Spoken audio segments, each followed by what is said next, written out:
All right. As always, first we do a sound check. I'm going to have to turn the volume down. I did say that last time. Your channel.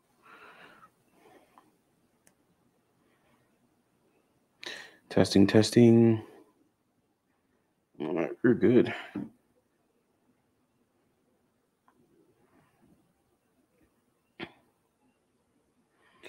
Cool beans. All right. So tonight, finally got some wood.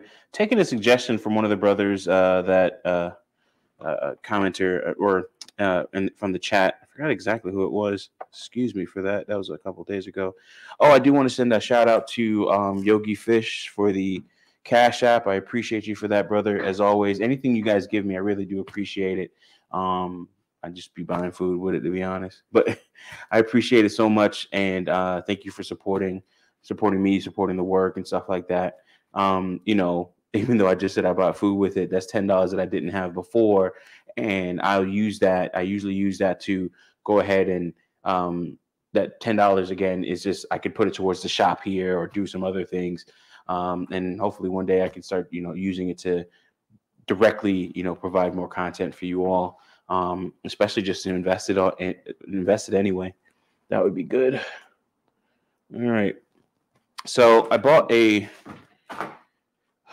quite a bit of wood here, so I gotta unload that from the truck. It is 5 sheets of plywood. Two of them are they're both all of them are 8 foot by 4 foot, and two of them are like 0.6 inches thick versus the other one being like a quarter of an inch thick. So I am going to use those, the thicker ones, thick ones. I'm gonna use those to reinforce the floor over there. So I've moved the weight equipment out of that section. I will be cleaning it again, just sweeping it one last time. I'm not too worried about dust underneath it or anything like that. I just don't want to make sure everything's going to be flat to the ground. And of course, that'll be the last time I'll see that original floor like that. The suggestion that was given to me by one of the brothers that actually, watched the stream in the chat, he said reinforce the floor with maybe like some steel. It's easier for me to get plywood, so I did that. I don't know where I would get steel from around here. I'm sure there's a couple places, probably like this metal roofing place, but these sheets of plywood, probably like $55 a piece. So this will protect if any dumbbells, weights drop, and it doesn't like damage the floor too much. So I'm just going to reinforce that section. I'm going to have 3 planks of plywood side by side, laid long ways. So I'll have one.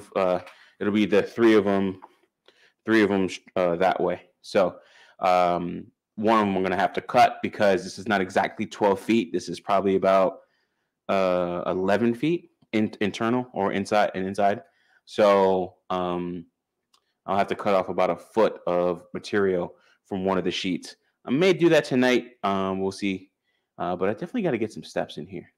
What I have done though, I finished, I think, all of the electrical. So I have all these outlets ran here for. So this is my PC workstation, or will be once I finish building the workbench. But I have all of this wired up here, and these outlets wired. I got the pegboards up. I have, the lights are in place. I do have some lights, as you can see. They're not on, but they're right above the pegboard, and I have a switch for those just in case I want them on or off. I did get an electrical sub panel. I put that in myself and ran all the conduit, all the cabling and everything for it. So got the TV hookup, got everything for this here. That's a switched outlet. I do have to cut off the excess of that. One thing I do have to do is hang these lights finally. I don't know why I've just been like not wanting to do that. So I tried to do it the other night and I kept on breaking the freaking clips. These cheap ass clips kept on freaking breaking on me, man. So I went through them and now I gotta try and figure something out because I'm missing the mounting kit for one of these, and I might just buy another light because I already had one of these lights mounted in my pump house. So all the electricals ran. Let's reposition this camera so I can show you some of the other stuff that's been going on. Actually, first I gotta clean some stuff. Yeah, let me get that. So,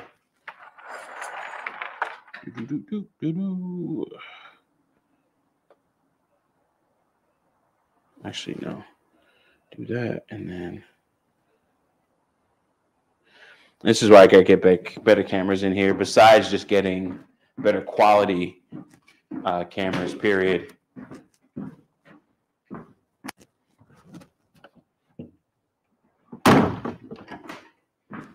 Okay.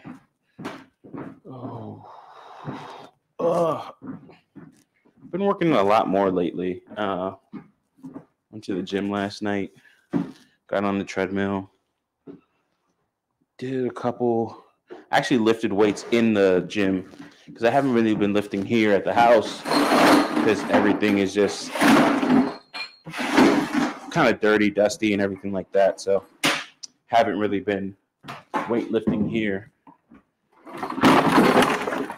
But once I get this section in place, then the only thing I have to do is buy the garage mat, the flooring, so I can lay it over all the wood.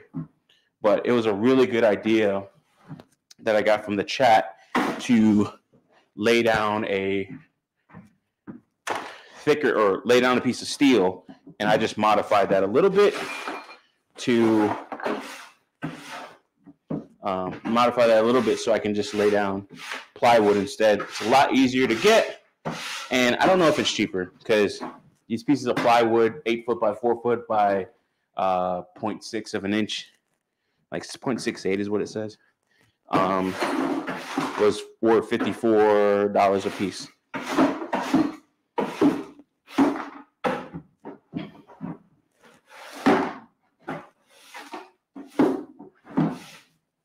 So had my friend actually help me out, spec some of the electrical stuff out. Damn, that garbage smells freaking horrible. That's like beyond bad. I don't know what the hell's in that thing. Had my friend help me spec out some of the electrical stuff, especially getting some of the outlets and the right wiring for it. I was going to go with the 30 amp circuit, but excuse me. I was going to go with the 30 amp circuit, but I decided not to. I didn't want to buy more cable, and a 20 amp circuit I found from my testing would have been good enough. I'm going to have my wet vac hooked up to it, and I have a switched outlet just for that section here as well, or just for those plugs down here, so that I can flip this and then turn on the wet vac and the saws at the same time. So I just got to get all that stuff in place, and I'm going to be getting a new miter saw. I already know the one I want, and just got to get the money together to do it. I did go crazy, run up the card to get a lot of this stuff and outfit this whole place. But this is my little switch here. I like this. Can't really see it on that side, but they kind of go crazy with the card and everything like that. So got to make those payments, or that payment, I really should say. I think I can get away with doing it in one payment. We'll see. Actually, no, I can't. Especially with the changes I'm going to make to my 401k and the contributions I'm going to make once that kicks in for my new job. It's going to be probably, I might split it up and take some as cash, or not contribute as much, but then still invest it in my own stock portfolio, cryptos and stuff like that. Like, I'll still do the 10%, but I'll have less to invest, right? Like, I can't do 10% of the full amount like I usually do. So, or no, it won't be the same amount as I usually do. So I might just not take as much out or contribute as much via my 401k, cut that contribution down. Yeah, you can see it there. So yeah, I got to switch up here for these lights. I actually thought about making this desk a little bit shorter so it doesn't come out as much, or a little bit, what's it called? Not as wide. So have it come out maybe 2.5 feet. Then I can easily reach the things that I have here on my pegboard. But as I was saying, that stream I just did, yeah, last night, really. Yeah, was it last night or night before? But I might not be putting as much into my 401k. I still have to work out those numbers and the particulars, and I'll just put that out there as like some form of content in some way. But I won't put as much into the 401k so that I can actually invest it personally, or invest it myself into things like more crypto, my own stock portfolio that I manage, like my passive income account, or maybe even my Roth or something like that. Now, one thing would be nice is if I did the Roth through my Empower account, but my Empower retirement account, but I don't want to do that. I like to control it a little bit more myself, and it's still post-tax anyway, meaning that the contribution or the money still comes out after after taxes are taken out, just because of the nature of a Roth IRA and how it works. Damn, this garbage, I don't know, man. I don't know if she has fish or something in there, but that thing is horrible, man. I should have got another garbage can. Thankfully, I do have two. Jesus. All right, got that cleaned up. All right, so the plan here is to move these pieces in place. I was gonna wait until tomorrow, but it's actually quote unquote warm enough out here because it's been like cold, and then it's been like what's it called? A nice chill to it. So with the chill, it's like it's unbearable in here. I was actually talking to Sheed, brother. I appreciate you showing up, man, as always. Really do appreciate you, man. Sheed, we here. But talking to one of my mom's friends, he came up to help her out with her house that she bought in the neighborhood. And he was saying that I should put insulation in here. Now, I'm of the mindset I like the way the walls look and everything, and also putting up insulation is a headache. I can not get away with it, but now would be the time, is what I should be saying, to do it, because there's nothing really on the walls. So ran the electrical. Now I can start putting the insulation in place. In some cases, I think you would put the electrical first, or do the insulation first. What we building today? Close the door. Close the door. Oh, my door? Close it. Oh, close the door because it's because of the cold. Yeah, you ain't shit for that. Bro, sometimes I'm so damn slow. But I'm probably gonna put up some insulation in here, maybe, because then that would climate control it a little bit better. Another, I think it was Yogi Fish that had this recommendation of going ahead and putting in a portable AC unit, which I will be getting. Yeah, I got the joke. Yeah, Yogi Fish said that spray foam. I don't know if I want to. I definitely don't want to do spray foam. Definitely don't want to do spray foam. It would probably be a little bit easier, but the thing is, when you put the foam and everything up, I like this finished look. But so, with me liking the finished look, I'm gonna have to deal with, how it feels in here when it gets cold or really warm. So South Georgia, I don't know what it is. It is such temperamental weather. Temperamental temperature. So it's such temperamental weather where it drops like to be really cold at night, but then it gets hotter, of course, during the day. And then, of course, when you have a building that doesn't have any insulation or temperature controls, it's even more extreme in here. It becomes a hot box or a freaking fridge. Wire then insulation. Oh, okay. I didn't know that. All right, cool. So I did the wiring already. So now would be the time to actually do the insulation.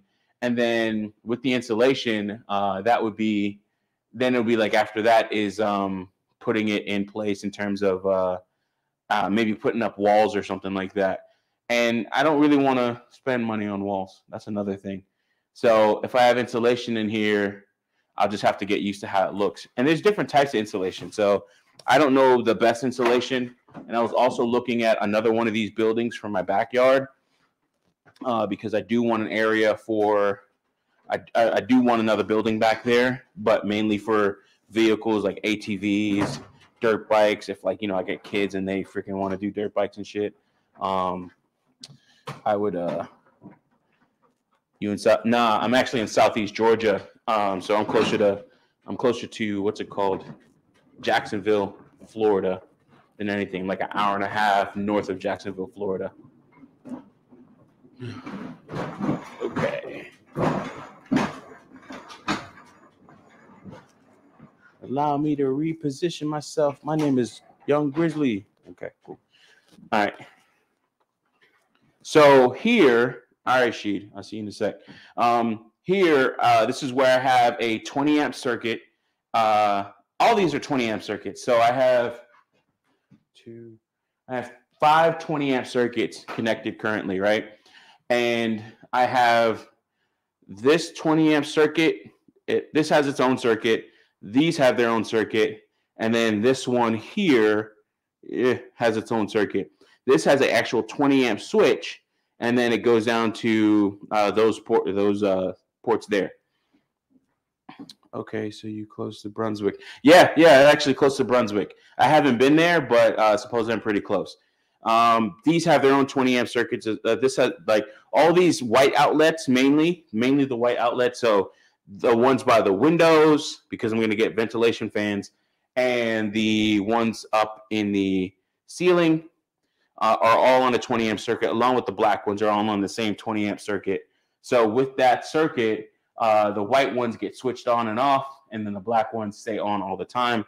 So I'm kind of like this. I know this circuit, and that's the switch for that one there, but or for that 20 amp circuit to turn off all the lights and overhead lights and ventilation. Okay, you near the Big Wick. Is that what they call it? Big Wick, Brunswick? Are you serious? Stan, was it you that made the suggestion that I reinforce the floors? I'm about to do that right now. I just bought some 4 foot by 8 foot by 0.6 inch thick plywood. So I'm gonna put those down. I'm gonna put 2 of them down, and I'll probably cut the other one tomorrow.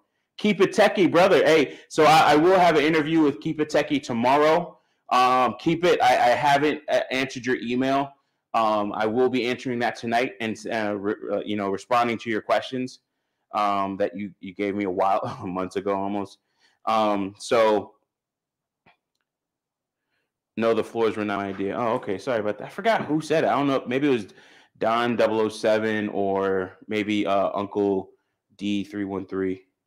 But yeah, Keep It Techie. I will be actually doing a stream with Keep It Techie tomorrow. Hopefully still on, because I pretty much stayed here this weekend so I can actually get that done. But even if it's not, I'll do something else. But yeah, it should be 11 p.m. 11 p.m. No, 11 a.m. PST. So 3 hours. So that's 12, 1, 2. So 2 p.m. Eastern. That should be 2 p.m. Eastern. No worries. Those questions are for you to kind of know what I'll ask. Oh, okay. Okay. Yeah. I will. Yeah, I have to look through them because some of them you were asking about me and everything like that. So, oh, okay. Yeah, that's cool. And then I guess we'll just do the conversation from there. That's perfect. Okay, cool. All right. I don't feel so bad. But yeah, so I got the electrical going. I connected the sub panel. Check out my power source. I got a plug for the power source. I mean, it's still the same, but now it's just running into the panel. And I do have to clean up this panel. Oh, let me make sure this doesn't get disconnected. So I will be once I get proper service in here and everything, before I get proper service in here, I'll cut some of these cables down and cut them to length. right now, because I don't have proper service, I only have one pole or one side, because in a 100 amp breaker, or even 30 amps, really 30 amps and up, you're going to get two hots. So, or as I know it, you're going to get two hots. I only have one hot connected, because if I, branch that off into two hots, that could probably fry this wire or cause any other type of issues. So I have it really only one side is available, or one portion of it is available, which is why the breakers are spread out the way they are, and I'm not using that 30 amp. So the wire is a mess right now, and I don't know if this is not up to code, but since I ran, all I had left was the 12-3 cable, so that's three conductor, that's 12 gauge, 3 conductor, 1 ground. I just have this rolled up like this and then capped off with a coupler. And I don't need it, but that's the cable that I had left over.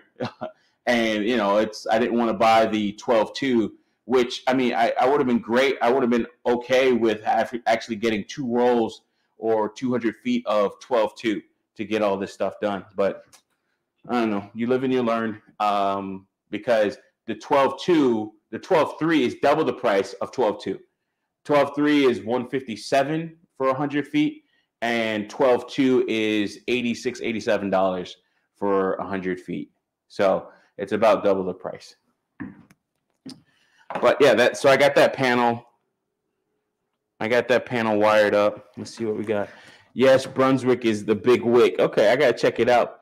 No floors are not my idea. No worries. Okay, Brunswick, the home of the Federal Law Enforcement Training Center. I did not know that, because even like Hinesville, which is where I go for my debauchery and going to the club and stuff, is that is an hour and a half, and that's where Fort Stewart is. That's an hour and a half north of me, and that's where Fort Stewart is. So it's actually, what the hell is that? Yeah, so that's actually a pretty big town, because they have Panera Bread, a lot more hotels. They have 3 different strip clubs, but that's mainly because the fort, the military base is there. So, I'm just learning about the area. So Big Wick, I never knew it was called that. That's cool. Yeah, I'd be on Plenty of Fish, the online dating website. So I'll see Brunswick, all the chicks coming from Brunswick and shit like that. I guess that's the spot. Or Hinesville, not Brunswick, Hinesville. Some from Brunswick, though. All right, let's stop pussyfooting around and get this wood unloaded. All right, you guys should still hear me though, but I will be outside. I gotta I wanted a truck, and now after doing this, I really don't need a truck, because this is why I would need a truck. I was actually even thinking about it, kind of just popped in my head today, to get maybe a smaller vehicle or something like that, or smaller truck, a little lightweight truck or something like that, light duty, just so I can move plywood and some pieces around and stuff like that. So I was actually thinking about that today. All right, let's undo this damn knot that I put in there that I am starting to regret already.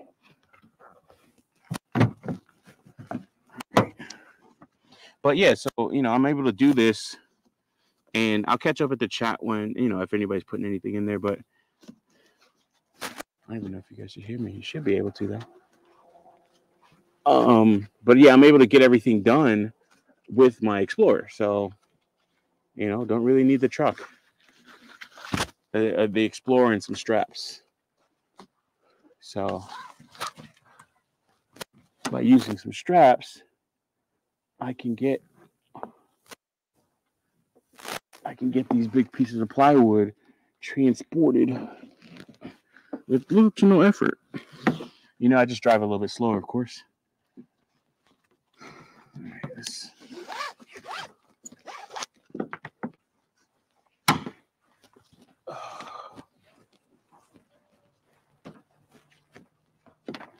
All right, okay.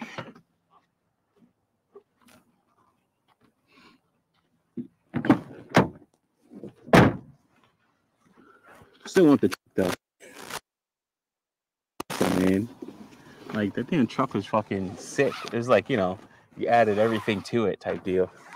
and my job is going well enough. But you know, with not getting the truck, now I can invest more into my 401k, and also I'm starting to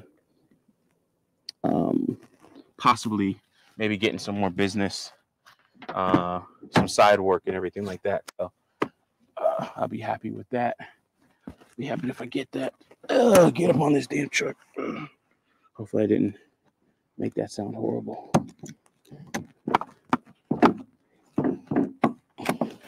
Oh shit, almost fell. All right.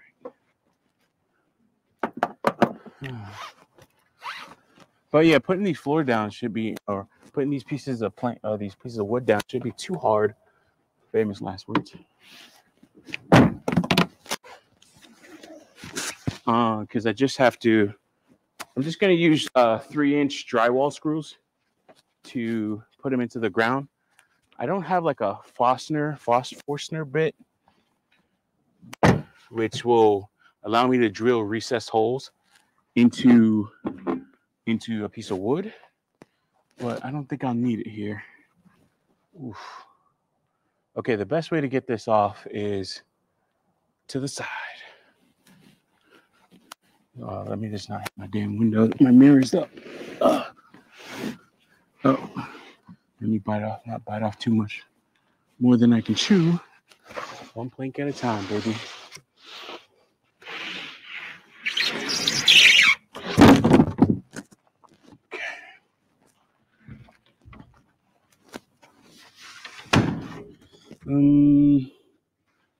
Yeah, I don't need this right now. I don't need the small pieces right now. The plan is to actually build a workbench to where, and let me see if the sound still works. The plan is to, you guys can still hear me? Oh, well, there's nobody watching. Okay. But the plan is to build a workbench with a nice lip on it, because you know when you're working with like what's it called, small computers or fine instruments, servos and stuff like that, which is what I'll be dealing with, you'll run into issues with, you know, losing screws. Shit just falls off your desk or whatever. So I've always wanted to have like a built-in lip on the these I can put right into there. Or actually, yeah. I've always wanted to have a built-in lip. So I'm gonna make a desk that has a built-in lip. Long story short.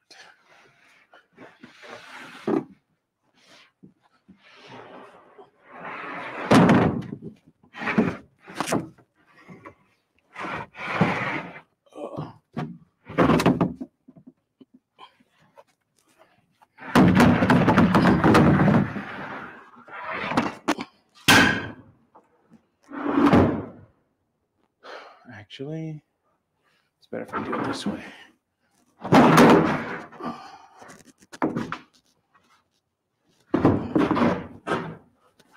These are some thick ass pieces of plywood. Not like super heavy, but they ain't light. A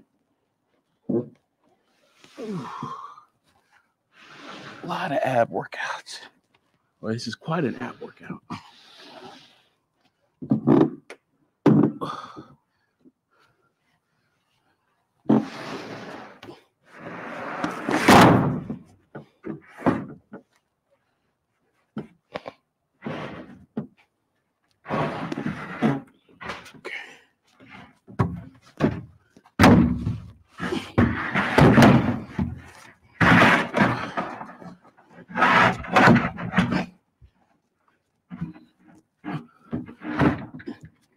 Come on. Don't be a biggity bitch.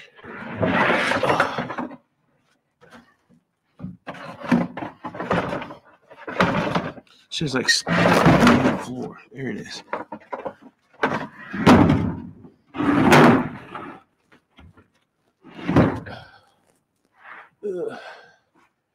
What did it do? Did it just dig into the floor? Oh, that is quite annoying. All right. Last piece. Off the top. I'm not fucking up my antenna.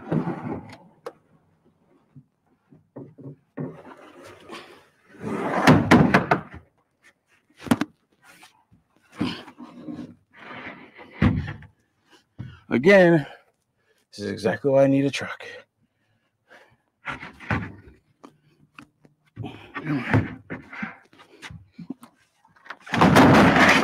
There we go. That'll work.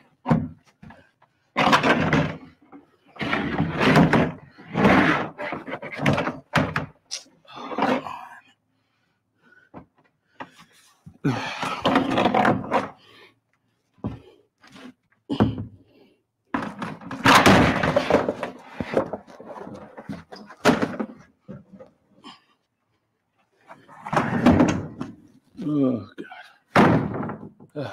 Last piece was the hardest. All right, so I'll keep these small pieces outside for now. And with these pieces, I'll lay down 2 of them, and that's really it. There really isn't much to do. It looks like it has some fucking mold on it. I should spray some like bleach on it or something. I gotta go get bleach. Yeah. I'm probably gonna have to spray this with bleach. Are these pieces outside? I mean, I got them from inside the store, but let me take these straps off. Straps on, straps off.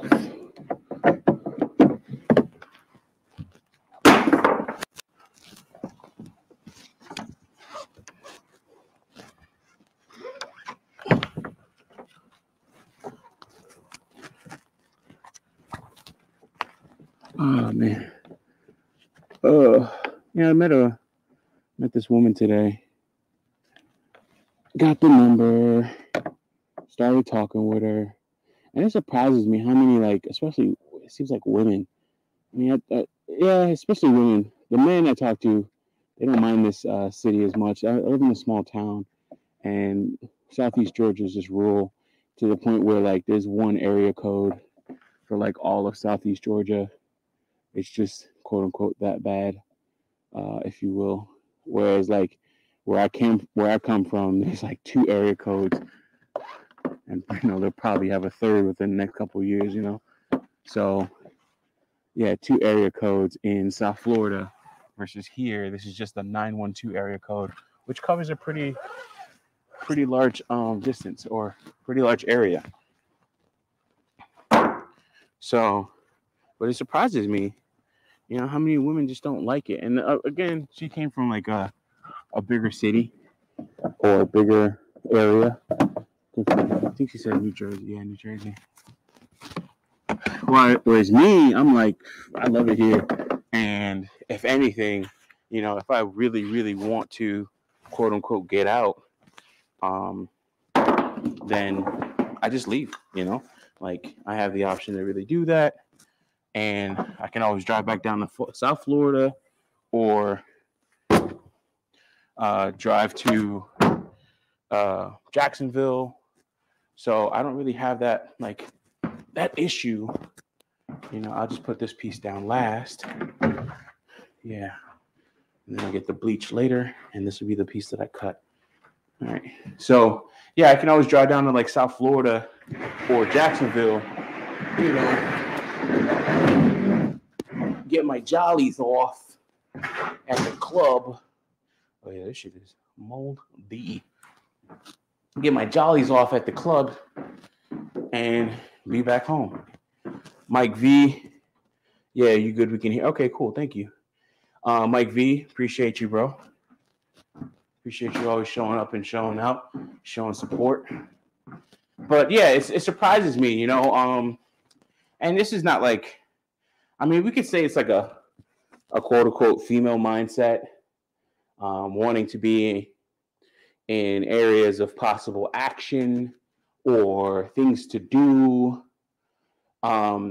whereas men would probably be okay and are usually okay in this area, talking to an older gentleman that, he's from like a larger city in Ohio. He grew up in Albany, Georgia. He said, it's my neighbor. And he owns like, whereas I own 18, he owns like 20 acres, a couple houses down from me. And he's just like, I love it. I mean, I don't want to go anywhere else. I'm gonna die here. It is what it is. Like, and he said that with no hesitation. But then, I talked to this woman and even my mom, and even like other women in the past, and they want the excitement. Like I guess they feel like maybe their life is wasted here or something. Whereas like me, I'm like, no, man. There's like opportunity here, one, and then also just it's just peaceful. You're not asking. You're not trying to you're not trying to get into anything, or there's not much to get into, which is good and bad. I mean, even sometimes myself, I'm like, I'm gonna fuck myself up here. All right. It's good and bad. Sometimes you want to do something, but there's nothing to do around here. I'd have to drive an hour and a half. Oh, almost fucked myself up in that one. I'd have to drive an hour and a half just to get to either Jacksonville or Hinesville, just so I can, do what I do. Prostitute driller. And get my little bit of excitement, if you will. And so it's kind of interesting when you see that quote unquote dynamic play out in front of you, with, how people perceive their environment, what they do, or what they do in their environment, and actually how they feel about it, in terms of, do they want to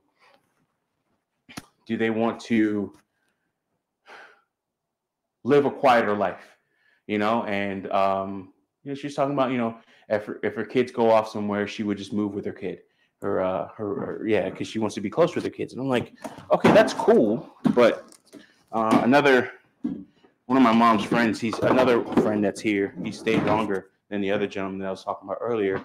But we were talking about women being friends with their kids. And I don't know if that's the case with her or anything like that, but and off of her, because I just probably talked with her for an hour, if that. So I don't know much about her. So it's just, we're still quote unquote feeling each other out and getting ideas and stuff like that. But talking with him, and a lot of people, or a lot of women, you'll see that they'll want to be friends with their kids, and it's just like, and even it's just something I see a lot with women. They want to be friends with their kids, and I don't understand it. And it's almost like they'd rather be friends with them, just so it's like they're grooming them in a sense to be. Because when you're with a friend, you can get dumped by that friend. Like it's not the same level of respect. It's not the same level of love or anything else like that. Like it's not like you can't be nice to your kids. It's just these motherfuckers ain't my friend. Like even my nephew, I'm cool with him. I just never called him my friend. I love him, and we could talk about stuff, but I would never consider him my friend, because a friend I can get rid of. There's like probably 2 or 3 friends where it's just like, yo, listen, I hold them at a high level in my life to where it's like I'm not going to do anything to jeopardize that friendship. I talk about my brother Jermaine all the time, also former business partner and even my former manager. But I talk about him, and like that's a friendship I wouldn't want to jeopardize in any way, shape, or form. But kids, when I think about kids, I can't think of a kid as a friend, because a friend can go, like Jermaine can do something and we fall out. I don't think that'll happen. We'll usually talk about it, but I can, not him, let's say somebody else. I can fall out with another person and be okay with it, be okay without them, so on and so forth. Or in a sense. And I can't think of my kid as a friend, because then I could possibly fall out with the child for whatever reason. But that's, in a sense, my child, or in my case, my nephew, where I have a close relationship with him.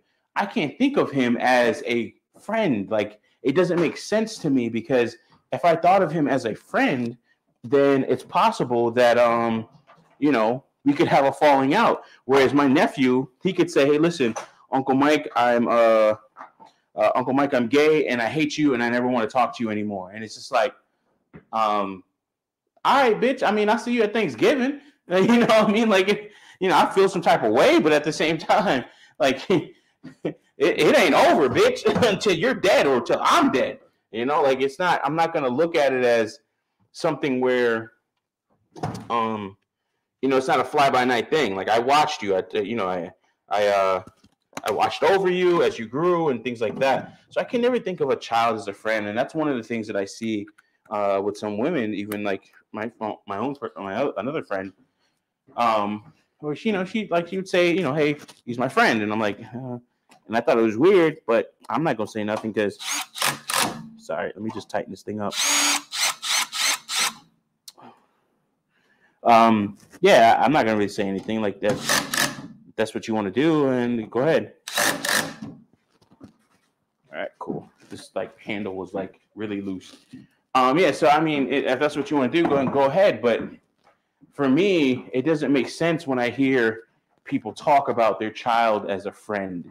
It that always seems weird to me, and not in like a horrible. I'm gonna have to spray some bleach on top of this one too. And not in such like a horrible way, but it's just like that's a weird dynamic. So I was talking with a gentleman. He was just like, "Yo, I could never do that, especially with my son.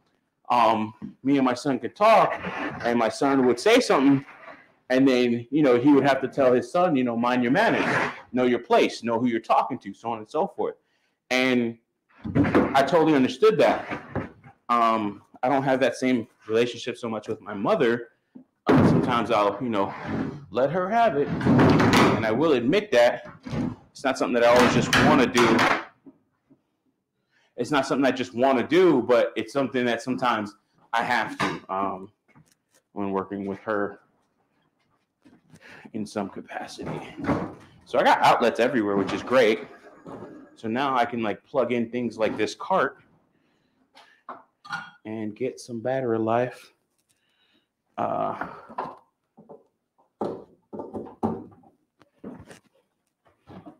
Cool, man. I like that. I can't wait to get the damn TV up in there, man. But that's gonna be one of the. That's definitely gonna be one of the last things. I definitely want to buy a table saw. I definitely want to buy a new miter saw. And sorry. Let's go on with our conversation here. So, yeah, just kids as friends. That's a weird dynamic to me, and I don't totally understand it. Um, I don't think your kids should be friends, and I don't know why that's such a big deal. Because it's like, having your kids like you is such a huge thing for some people. And it's like, man, fuck them kids. Like, if you don't like me, it is what it is. I'm not gonna like trip over it. You don't have to like me, but you do have to survive. And that's kind of how I look at it. All right.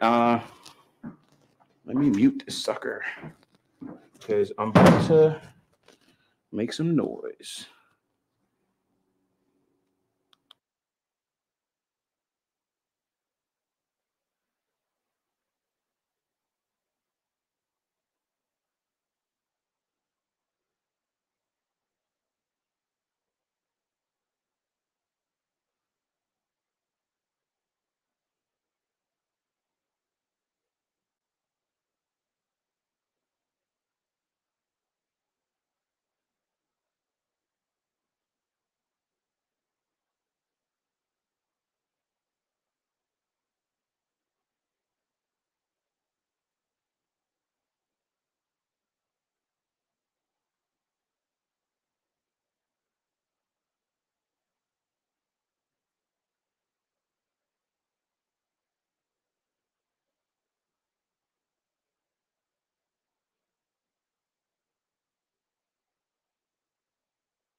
And we're back.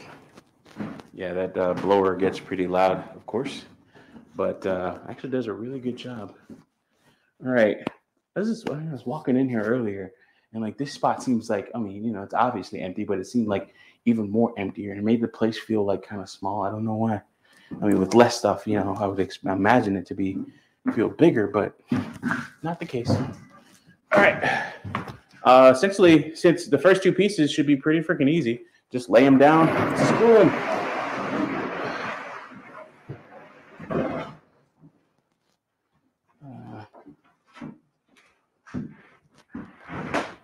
Right.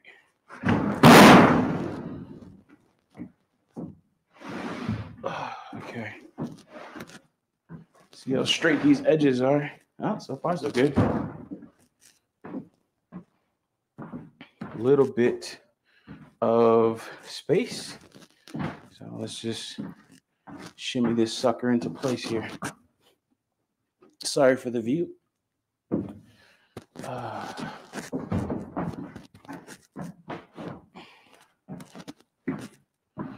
don't want no crease in the corner. I don't know if I'll put down some type of silicone or something like that. Silicone. But I do want it to be, I guess I have to make a decision here because it is not a straight edge. And I don't have anything that'll make the edge bit better right now. So we'll just have to deal with a gap on the back side versus on the side here. So essentially I'll have a gap towards the back, which would be, I guess, fine. What I'll do is I'll put like a piece of weight or like a weight or something like that on it.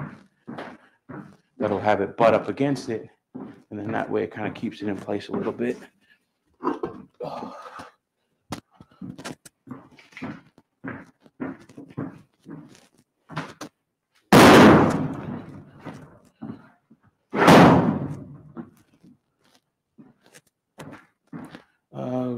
What can I use to push this sucker?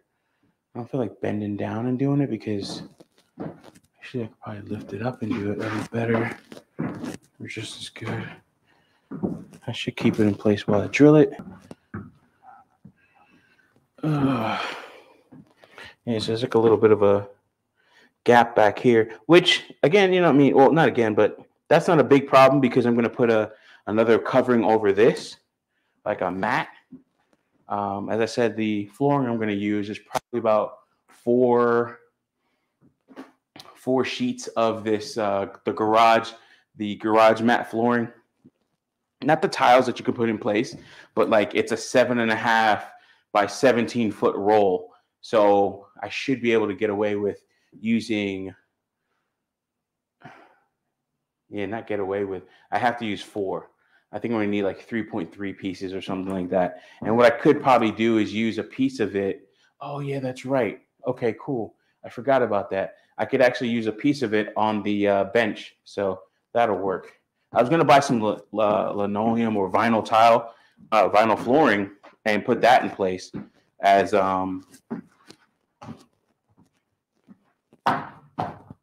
what's it called? Something as a surface for the actual desk itself, just so I can have something that's durable and then keeps the underlying plywood, protects it a little bit, especially from spills and stuff like that over the years. So trying to build something that will last.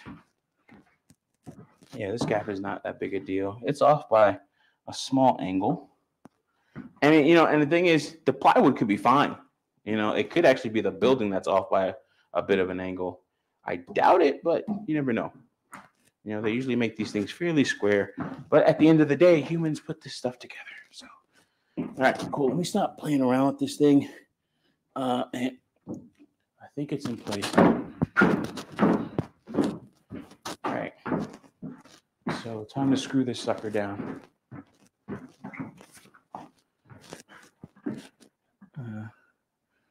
I get more activity from Russian bots than anything else. No offense to you guys, of course. Wow. Is that the same account? Here, refreshing the page. Huh. That's kind of crazy. That's the same account. All right. Let's drill this sucker down. And what I'm going to do is I'm just going to go over it a little bit more. Oh, damn it. I knew I needed to buy more screws. I got more than enough, I think, but I won't have enough after this.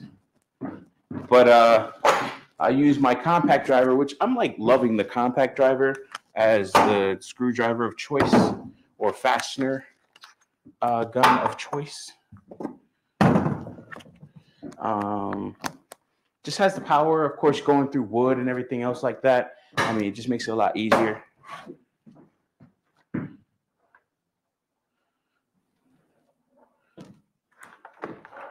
Yeah, it makes it a lot easier to deal with. I should have got my freaking knee guards. Pause. I'm gonna have to be on this damn floor. Is there anything I could use? Nope. This is gonna hurt. But yeah, this is a good suggestion to put this down, reinforce the floors, especially in this area. I don't think there's anything else I can do for this, and I can cover up that crack as I thought about earlier. All right.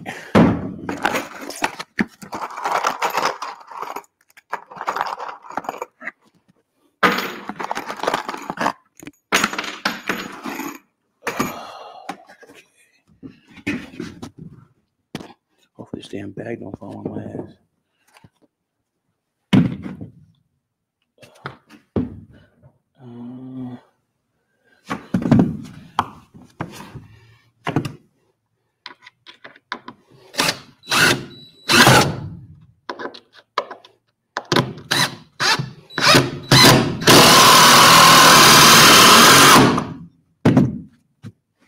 First one's in.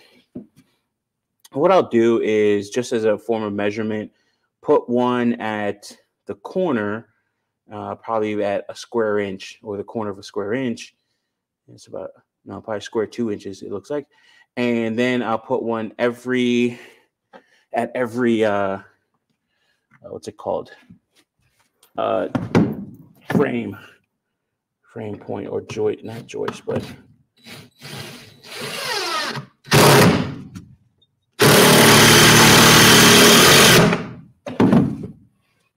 and that should be fairly secure, I think.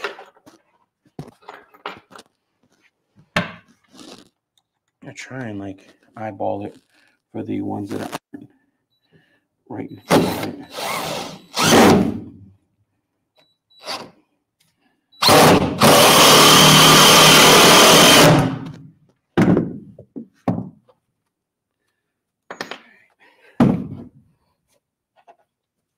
I might put some in the center, but not much. Really, the edges is all that really matters.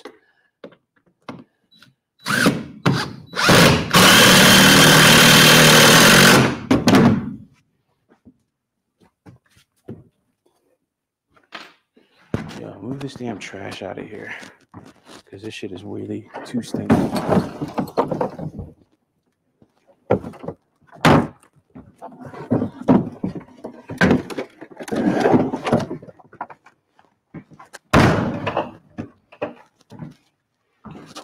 All right.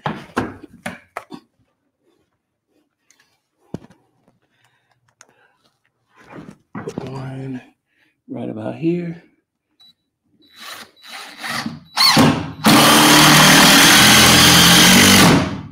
Also, the battery life on these things. I have the larger 4 amp hour battery on this, which you usually use for the power tools, such as a grinder, the blower, and I think they even have like a vacuum or whatever, but the ones that consume a lot more power. But putting on this, like this thing just, it is not going to go down at all in terms of battery life. And by no means am I like some type of power user or anything like that. But just noticing, by using it, really really surprising how long it's lasted.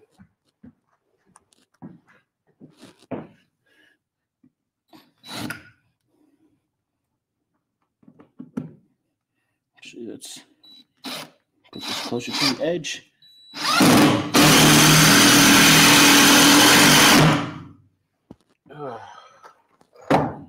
A lot easier than getting up from a damn knee.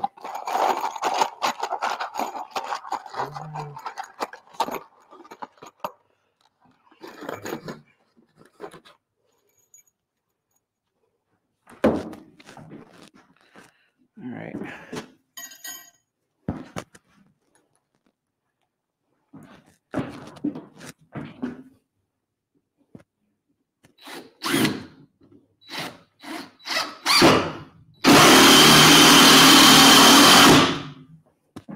Now, I've seen most of this stuff when you mount things like this, you get a little bit more, not real estate, but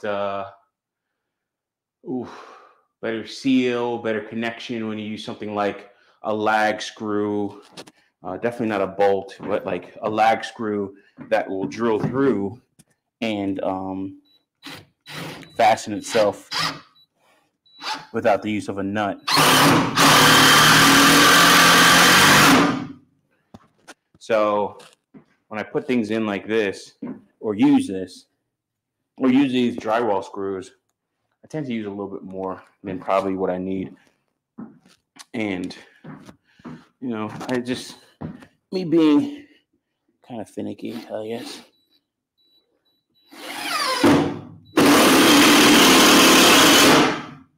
Okay.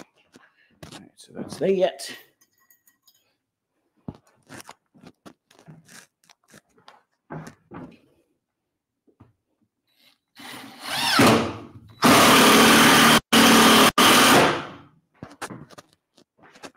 Keep reaching for the box. See, I might run out of damn screws on the first plank.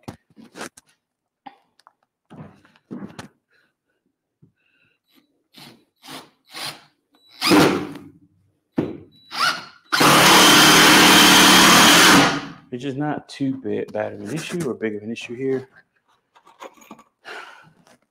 because I will be getting, I might have to go to the store tomorrow anyway.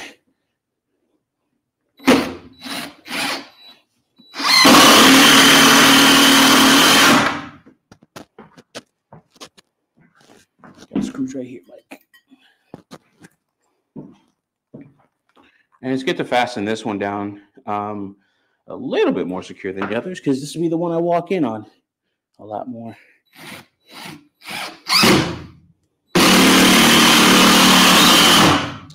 What I really need for here is like stairs, a ramp to get in and out of the building. The ramp definitely will come later. I was building another one of these. Oh, let me check chat here.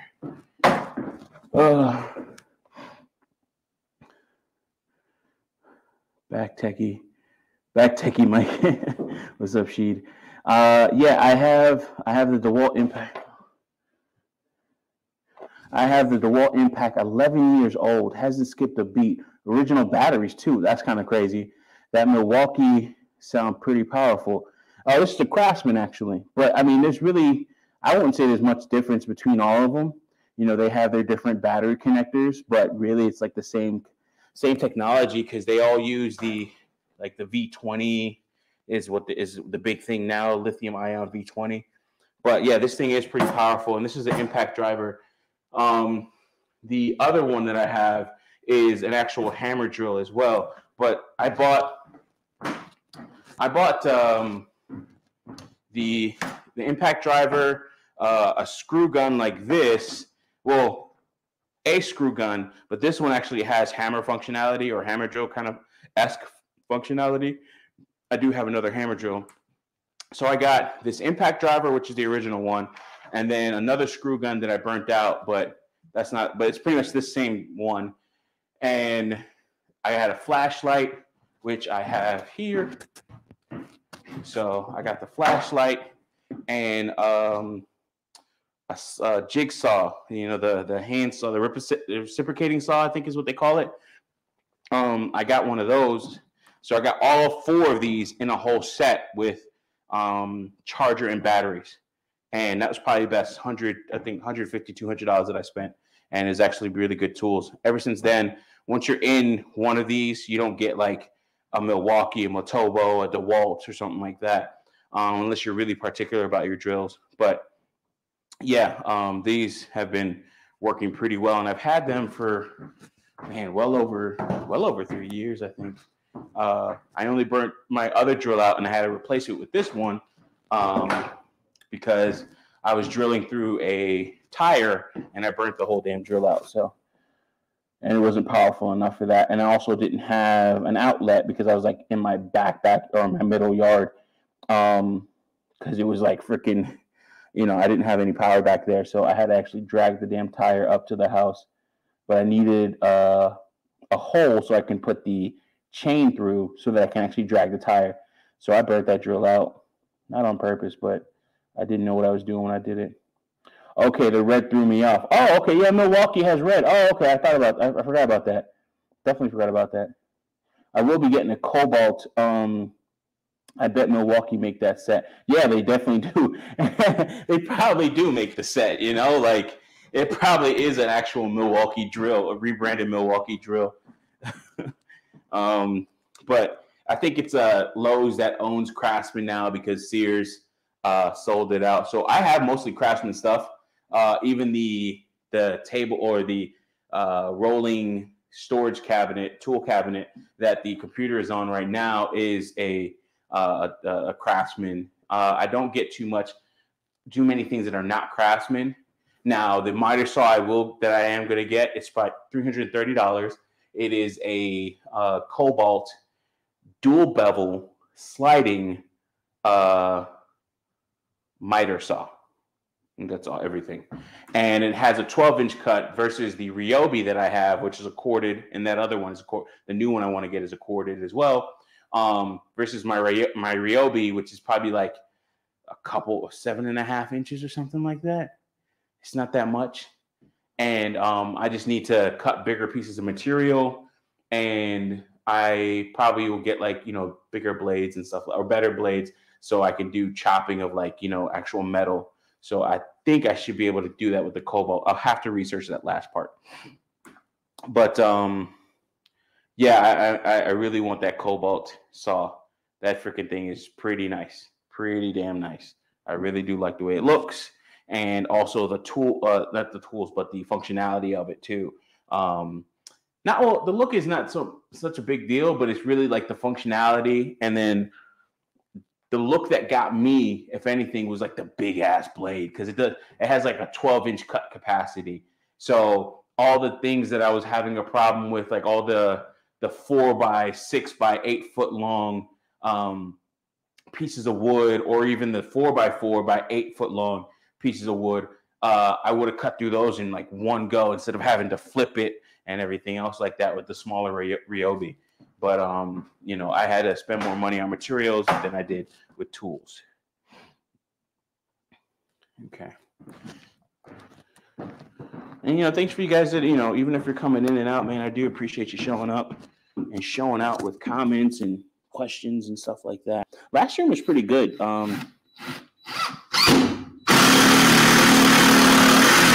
Last stream was a MGTOW retirement stream and talked about 401k contributions, and I'll be making a sizable reoccurring 401k contribution of about 19%, and that will actually max out my 401k contribution for the year. As I said earlier, I met a woman recently, today I should say, and I was just, she was talking about like dudes with money and stuff like that, and wanting help and stuff like that, and probably laying that foundation. And it ain't gonna come from me, but she was talking, and I asked her, because a lot of people don't do this. A lot of people don't.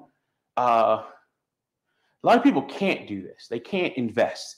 They can't do more in some cases because whatever they have, they're living check to check, and it's hard for them to do more. So talk to them about it, and some people get out of sorts about it, and they're like, hey, listen, I can't afford to do that.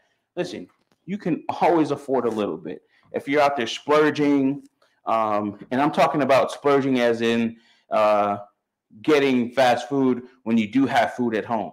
You know what I mean? Like that type of splurging. Like that is splurging. Like that means you have enough. You have more than enough to where I don't know how I should test this thing. Maybe I should like try and pick it up on the edge. You have food at home, but yet and still you want to buy food from a store or something like that, right? And it's like, okay, hey, listen, do it. No problem. But don't say you don't have any money to invest. That's my thing. And I understand, take the kids out, do something special with them, make memories, so on and so forth. But, those memories are nice, but I don't know if they'll help you in retirement. So be careful with that. And actually, that's a more logical way of looking at it, but those memories do help you in retirement because the kid remembers it and they take care of your old ass. So take that, with a grain of salt, especially from a guy with no kids that wants kids. All right, one more screw. And I just want to do more on the edges, especially like this edge here so it doesn't kick up easily over time. All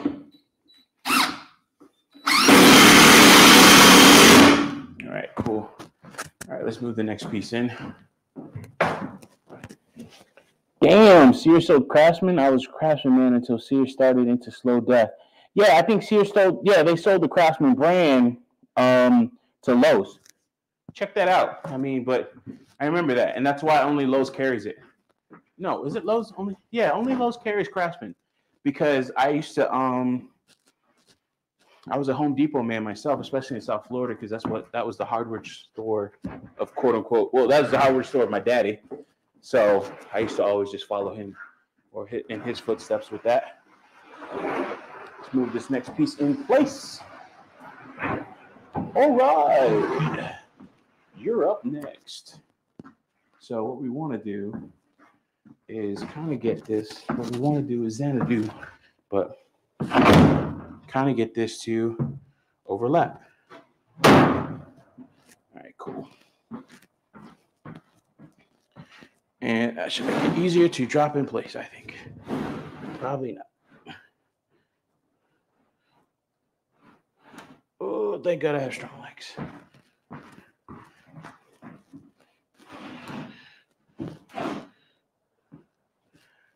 And what I'm going to do tomorrow, when I actually cut this other plank of wood to size, I'm going to measure it out tonight, but I'm going to cut it to size, and I'll cut it to size, but I'll use the other piece of plywood as a fence when I use my, not track saw, but what's the other saw? My circular saw. I use my circular saw to cut this piece of wood. Hopefully they're about the same length, because that'll fuck with me if it's not the same length. It'll fuck with my soul quite a bit.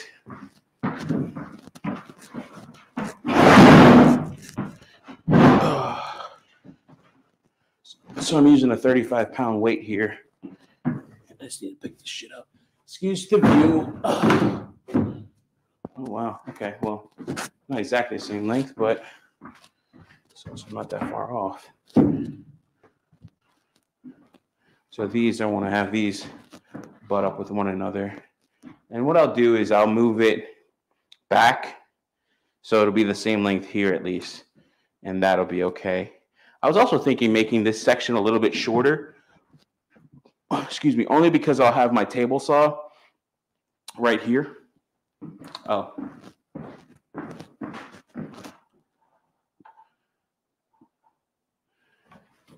Get that out the way. But making this section here shorter by a little bit, maybe a couple inches off the edge or something like that. Making this section shorter so that when I have the table saw, I'll be on the same ground and I don't have to like step off of it for any reason, which could cause a trip or anything like that. So trying to think about safety. Oh, I never went over the pegboards. So, I mean, some of you saw earlier on the stream, I got my pegboard set up, and what I do have is quite a few pieces of 2x4. 2x4? Is it 2x4? Yeah, 2x4. Quite a few pieces of 2x4 act as the skeletal or the superstructure behind this. So you'll see as it goes down, I have like little pieces, and they're not cut to any particular length. The biggest thing is having enough to where I could put in 3 screws, right? So 2 screws to adhere the pegboard to the wood, and then a 3rd screw in the middle to go through the wood, which is these are 1-inch screws, and this is a 3-inch screw. So it goes through the pegboard, wood, and then of course to the plywood, and then that adheres everything and makes it solid. One thing I did add is I have 1 3-inch screw, and this is just a small piece of wood here. Again, no particular size, but that shores up the middle and makes it strong here. So like I can actually push on this, lean on it and everything because I have this piece of wood. Now, if I had like a full piece of wood, it would be even stronger, but then also I would lose all the holes here because I can't put anything in these holes here, which is not a big issue. As you can see, I already started mounting some of the gear. Let me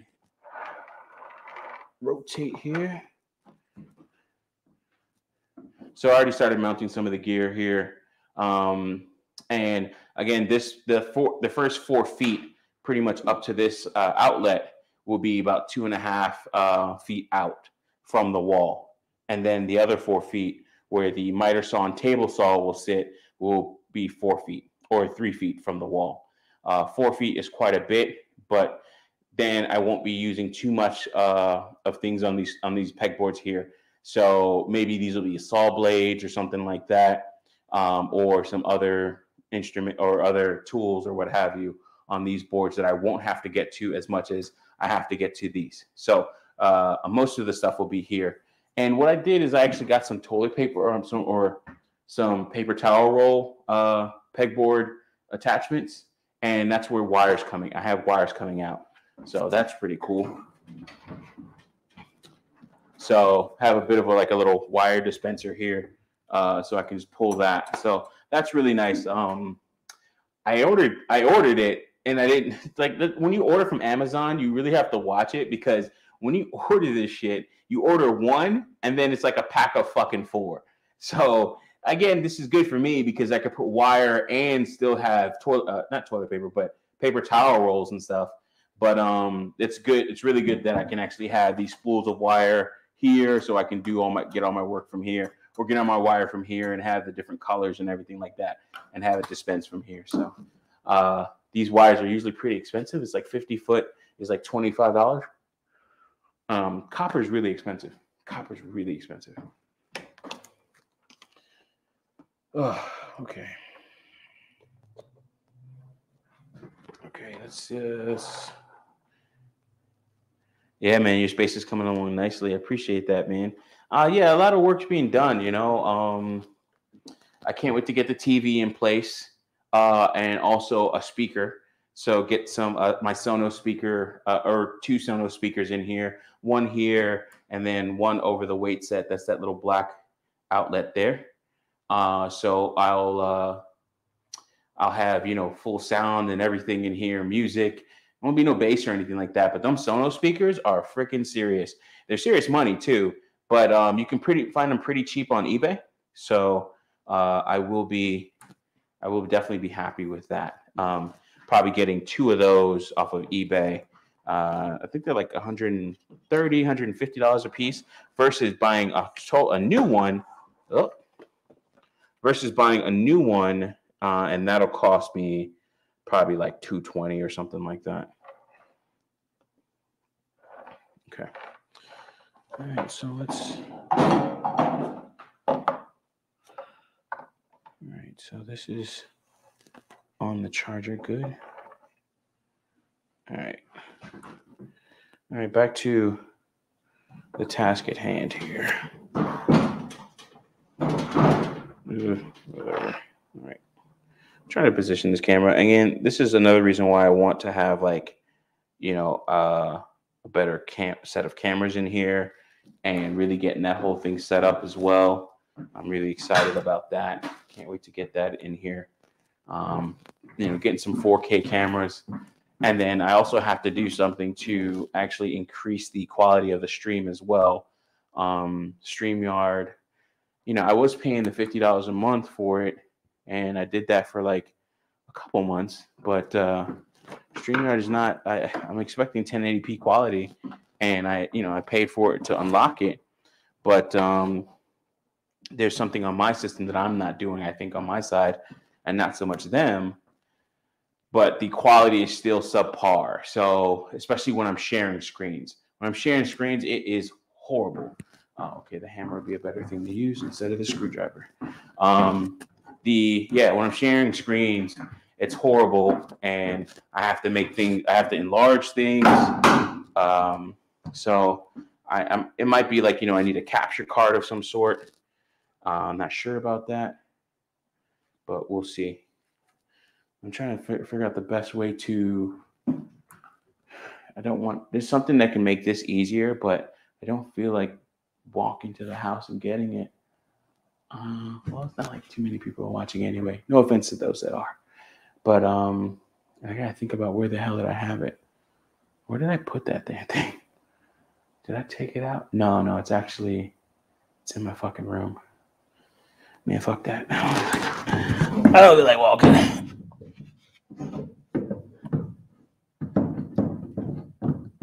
So what I'll do, we'll do a move, and we'll just shimmy this son of a bitch in its place.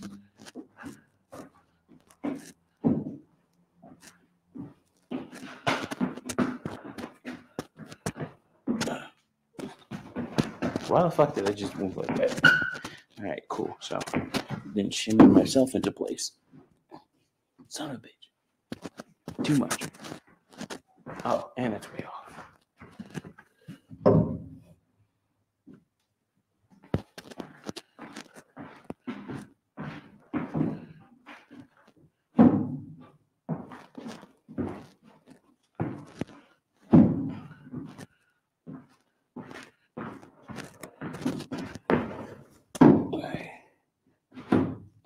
Damn it! Not again. All right. I don't want to play this game all night, so just use a screwdriver. There we go. Fine, precise adjustment. Okay.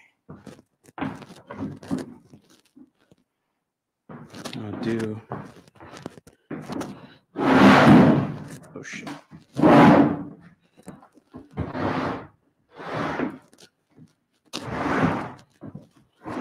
Use this weight to keep it that way.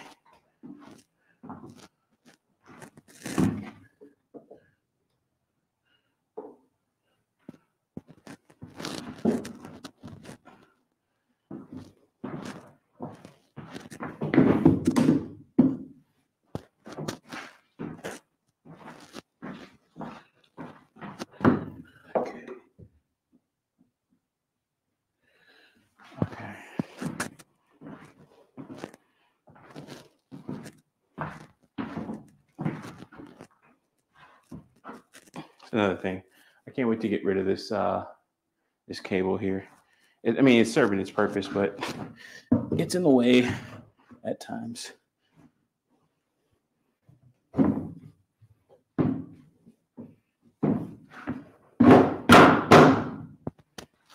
got a hammer? Use it. Oh, yeah, that's in place. Okay. Okay.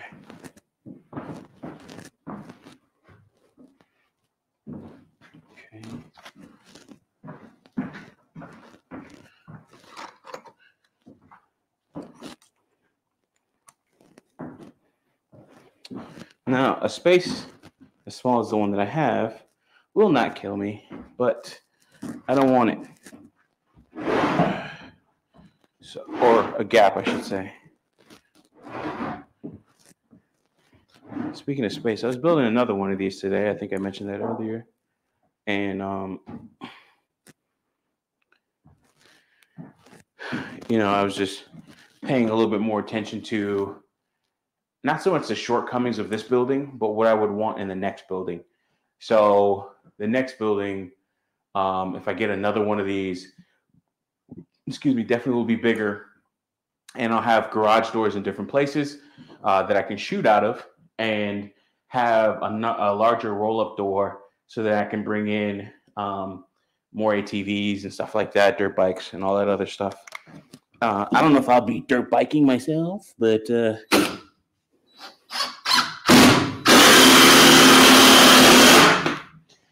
yeah, I do want the space for that. All right, so that gap is okay.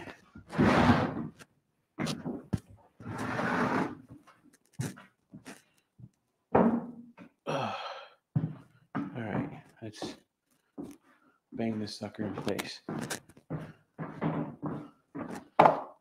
And the biggest thing, like especially when you're like hanging stuff or adhering stuff, putting things in place, whatever, it's just like the first screw and then the second screw is like the most important to me, because I usually, if I'm doing that corner there to put it in place, I'm gonna do this corner here to solidify that spot. So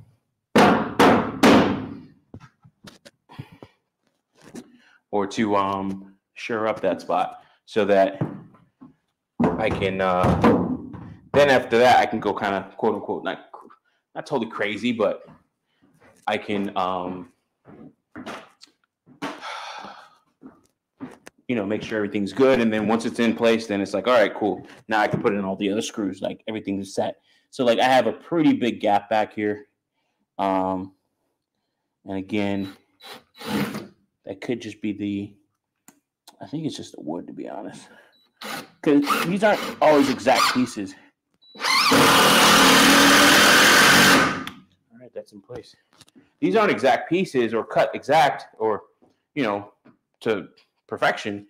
They're cut good enough to the human eye won't see it, and then most of the time when you're mounting stuff, you're not going to really see it at all anyway. So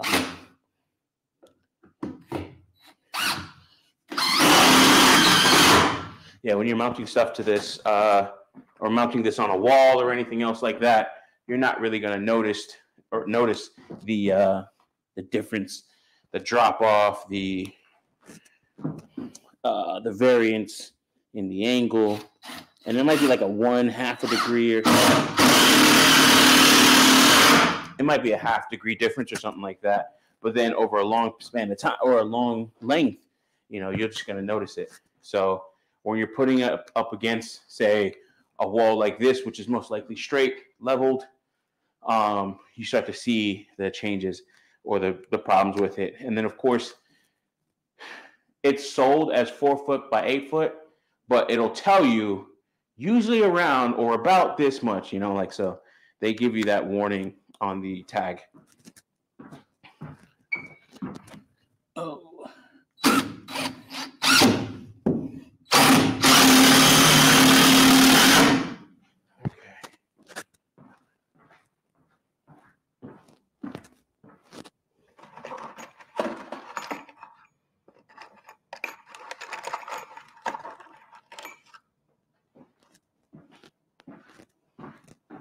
Should just put the box over here. I think I'm gonna cook after this, and then sit down and relax for a little bit. I haven't coded in a while. I've been doing a lot of like writing for my day job, and certain documents that I have to write.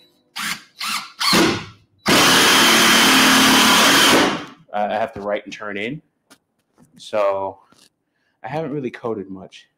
I won't say I'm rusty. It's just,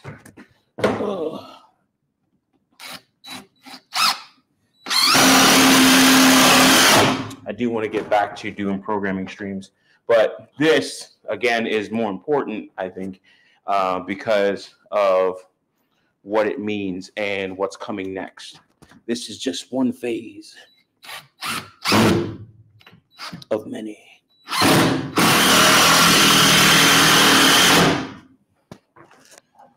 So.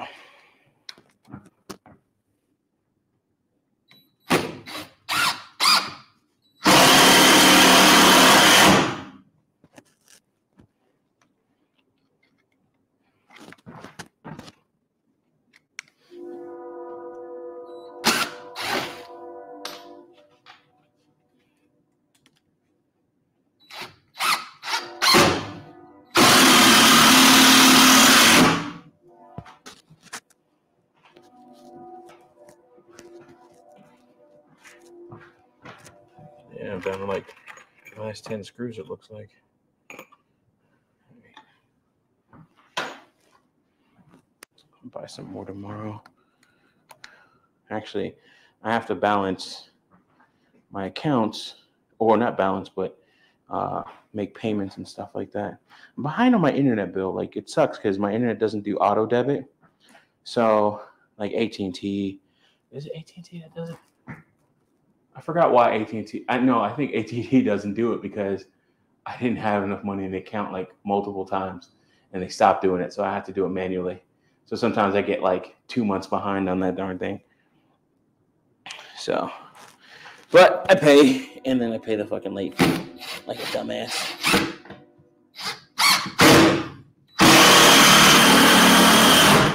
But never gets cut off, of course. So not really bad, but.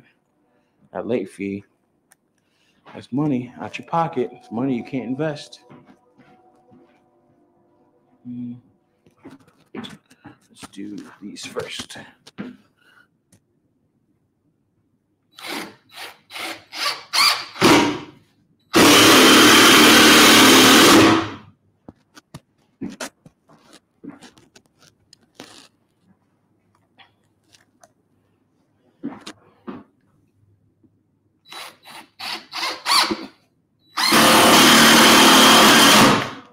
That went very fast.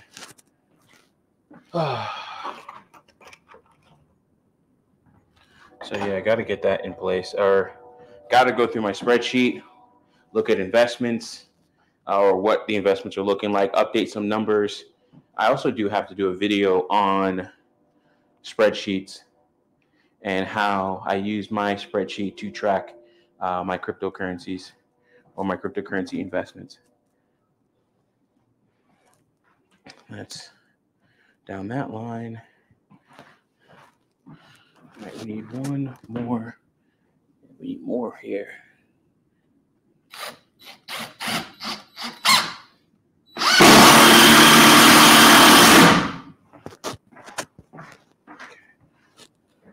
Guess it'd be better if I just went in order on this or something like that, or some type of order.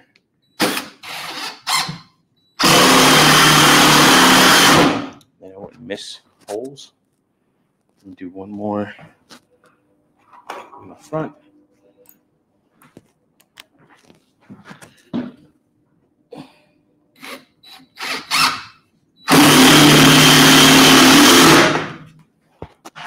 I'm sinking these a little bit deeper, of course, so they'll be flush or actually recessed. And then when I lay the mat over, it shouldn't stick up or anything like that. And then also, of course, during the summer, winter, and all that stuff, this shit's going to bow like crazy. So maybe making it too tight is not a good thing, but I definitely don't want it to bow, kick up, or anything else like that. Because if you don't give it too much room to actually give it some wiggle room, I think it cracks the wood along those lines, because you're not going to get around not having that wiggle room. All right, one more right there. And then I can put the other piece down and measure it out. One more. Where did I want to put that? Oh, in the back.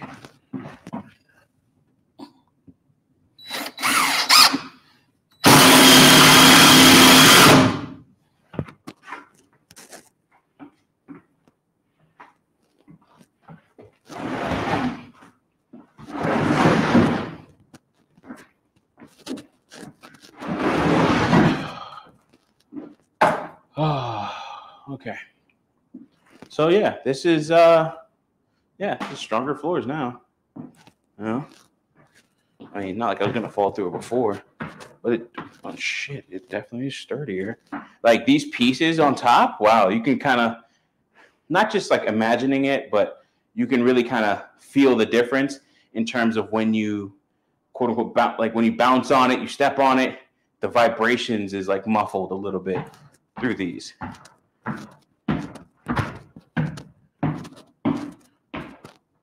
Okay, maybe I'm just imagining it, but it seems like it is. It does feel a little bit sturdier. Not like I had a bounce in the floor or anything like that.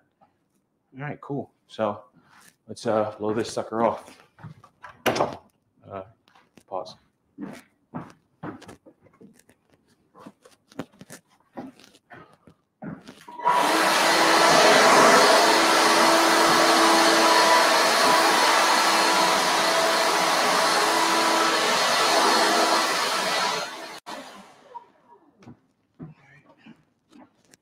Thankfully, it's like 50 degrees out tonight, so it's not like frigid in here. Okay, so let's put this last piece down, and we're just gonna see where we gotta make our cuts.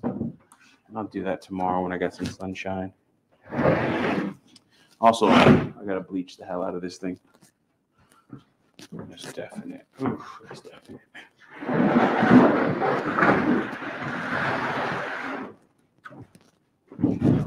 I don't know what side I'm gonna put down. Is it this side? I mean, it won't really matter because it's gonna be covered.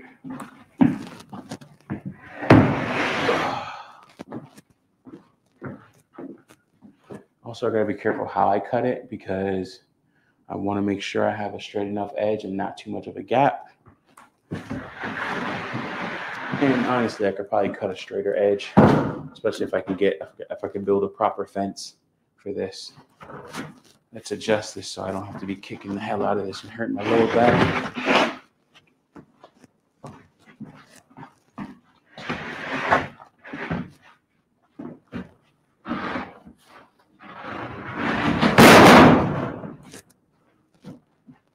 Okay. All right.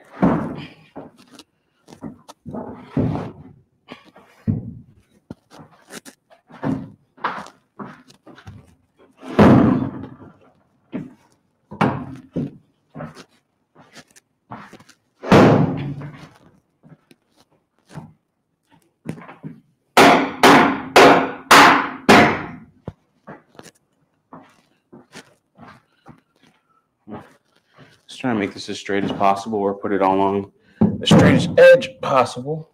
Here's my weight.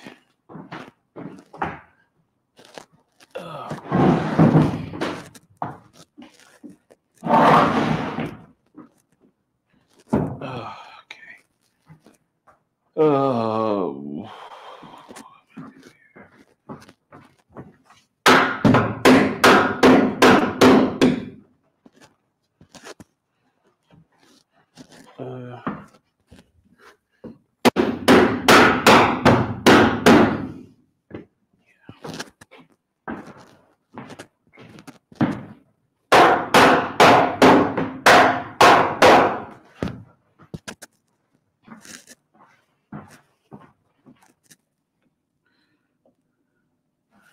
So since this piece will be somewhat custom or in the right spot or custom cut, I can fill in some gaps.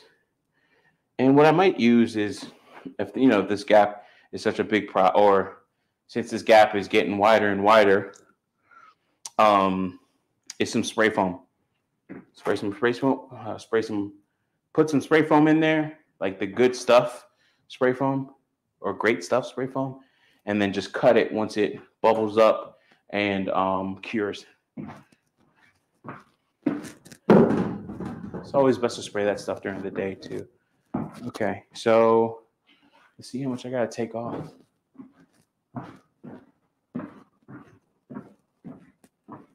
Oh, where's the tape measure? Where the hell is my tape measure?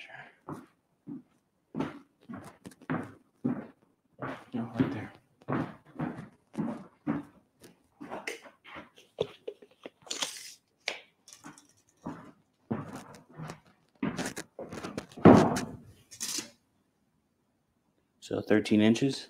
Gotta take out about 13 inches off this sucker. So we'll say, yeah, about 13 inches. Oh, so 13 inches out of 4 feet. 4 feet is 48. So it's going to be 35 inches. Yeah. So the piece should be about 35 inches wide. Or, yeah, taking off 13 inches this way. All right, cool. Let's mark that. Where's my marker?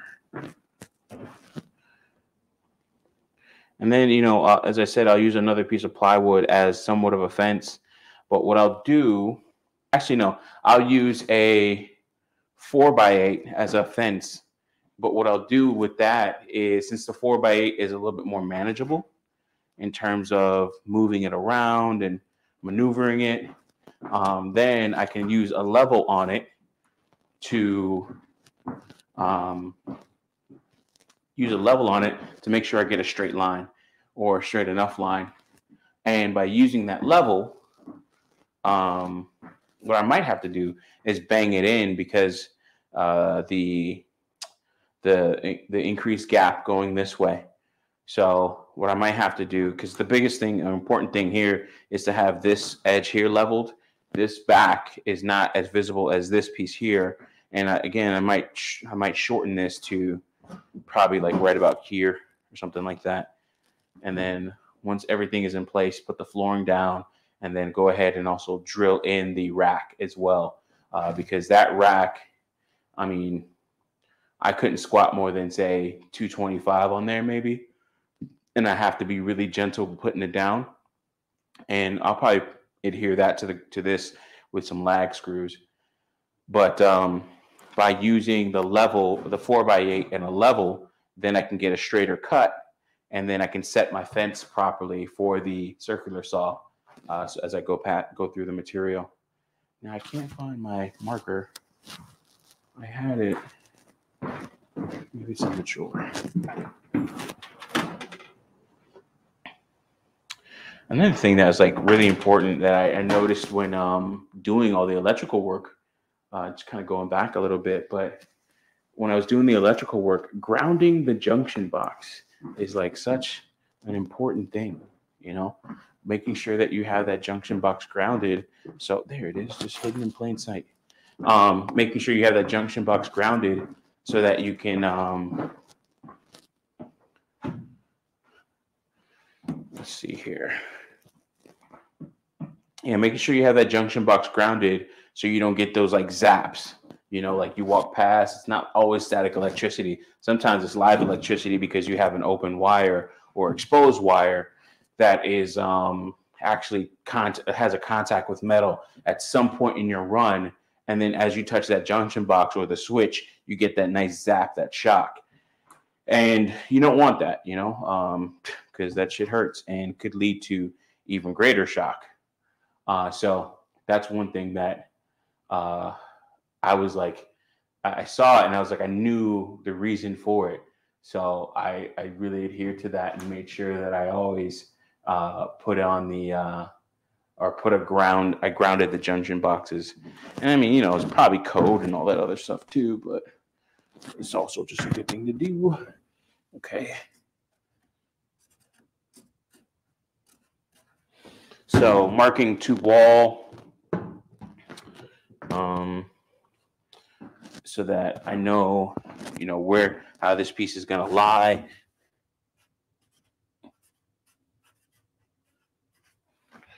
And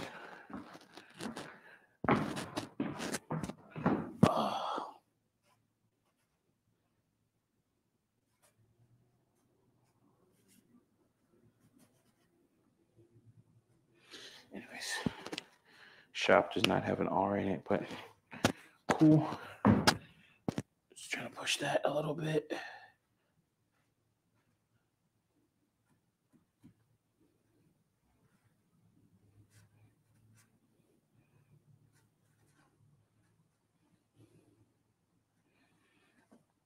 So 13 inches that way. All right. And from the looks of it, I mean, I'll probably cut off about 2 feet off of this. May or may not. I'm just trying to think, you know, I mean, because I'll be, it's a good way to test right here. Just do it and see what happens. So as I, I'll be standing here with a piece of wood, plywood or whatever, what have you, and I'm running it across the table saw. So going this way, and I'll be stepping down. The thing is, I want to make sure I reinforce as much of this section as possible. Okay, let's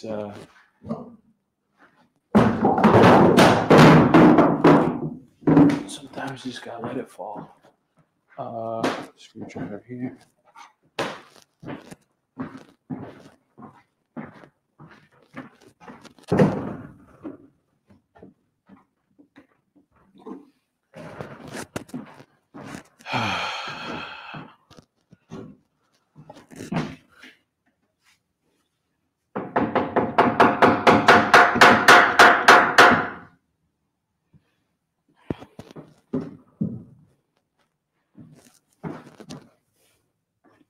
It's just about even.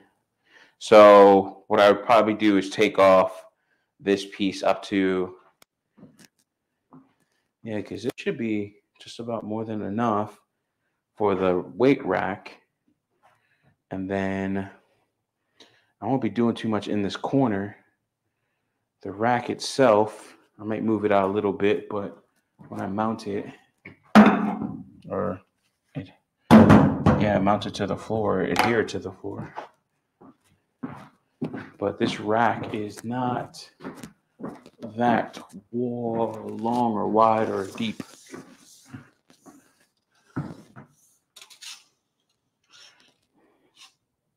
Probably about 4 feet, yeah. About 4 feet. So halfway through the material, and then I usually don't have a spotter, but one day I would. I mean, you could probably say about 6 feet or something like that. 6 feet. So just 1, 2, 3.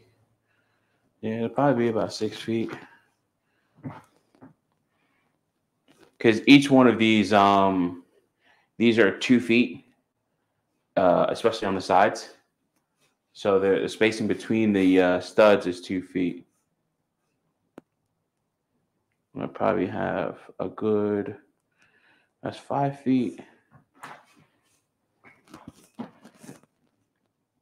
So even if it's out to 6 feet, I think that'd be good. So I'm gonna cut off a little bit. I kind of got this in the place where I'm probably gonna have it, and then it should be around a couple inches shorter. Ooh, okay, where's the marker?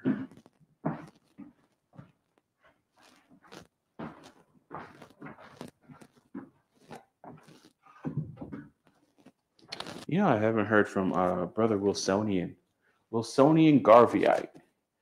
He's definitely a brother that was in the space in the Coliseum days with BGS. All right, so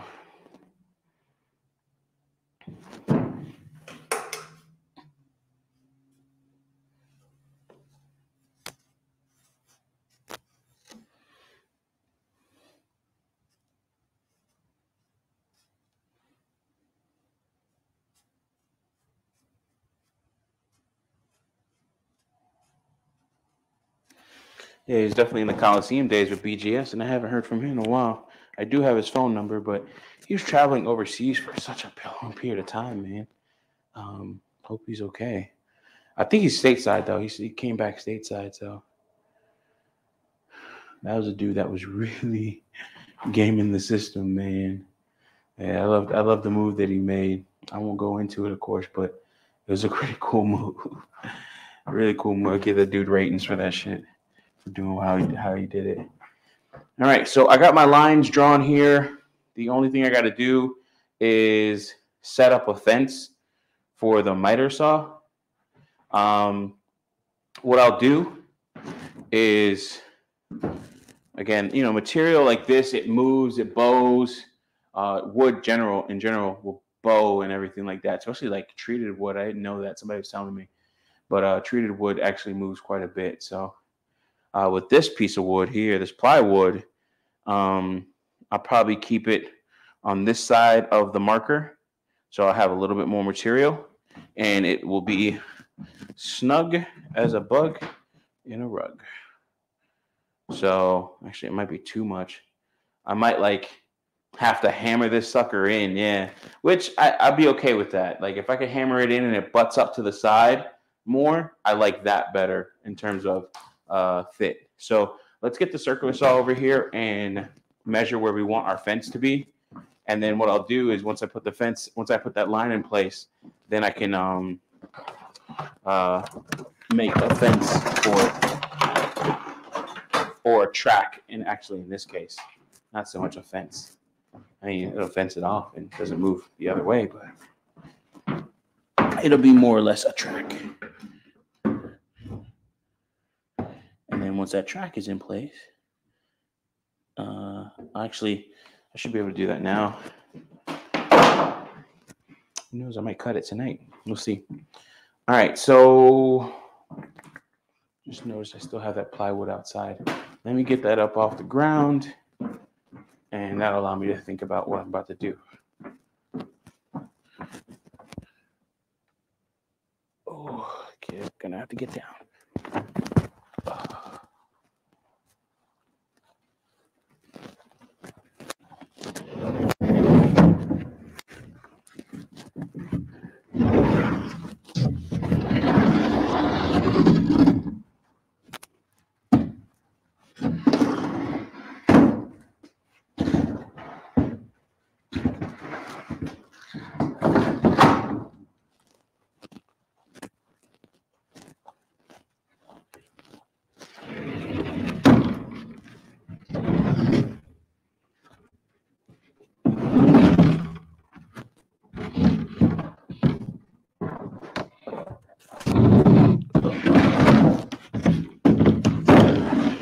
I'll tell you, this fucking floor is like so soft or something, man.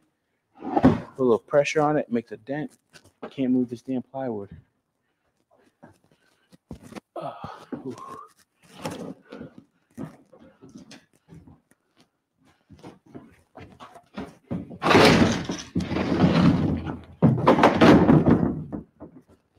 Get your bitch ass over there. Ugh.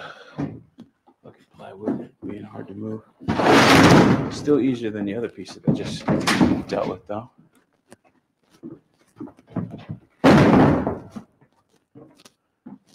All right.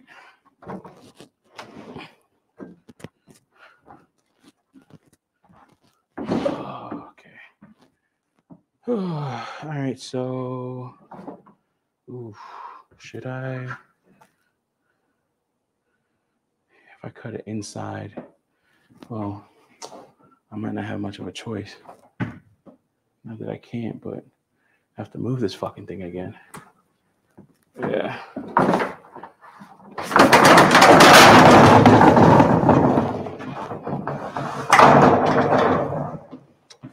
Yeah, so as I was saying earlier, I was looking at another one of these buildings, man, putting it together. Probably gonna get the 14-foot wide, 14 by 30. No, 14 by 40. So I can have vehicles and everything like that in there. And what was the other thing I was thinking about? No windows. So it'll be a storage shed of sorts as well. And then I would have a section for shooting, you know, outdoor stuff in the back of the yard. There's a couple of things I want to do back there. Also, again, I'm reiterating what I said earlier, but I do want to do some solar back there. So, excuse me, that'll be a big thing right there, is actually doing some solar. And that'll be that shed will be totally off grid or off the power grid. And the only thing I have to do is worry about getting internet out there. I might put in like a bigger antenna or something like that. so that I can shoot beam internet back there like an omnidirectional joint. And then that way I can supply internet to the back of the property. And if I could do like a nice omnidirectional one that has some good spread to it, at least I can get at least maybe 10, 20. Oops, sorry, hold on.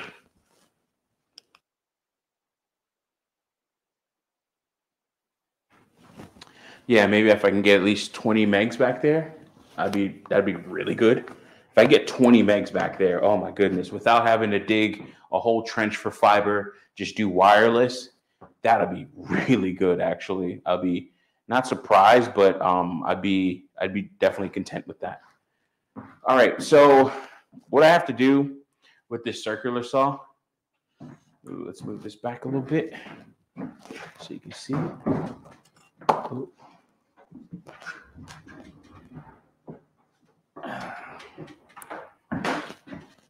What I kind of have to do with this circular saw here is measure it out where the blade's going to touch and then put a fence on the other side of that. So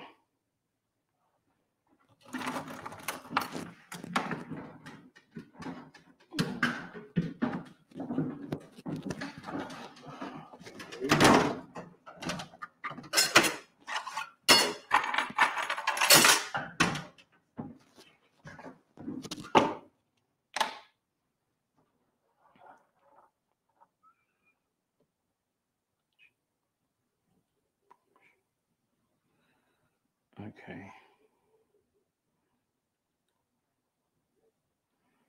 So I just have to measure this out and then put a fence on the other side of that and then level it. So when I level it, I'll stand it up and then move the wood to where it needs to be.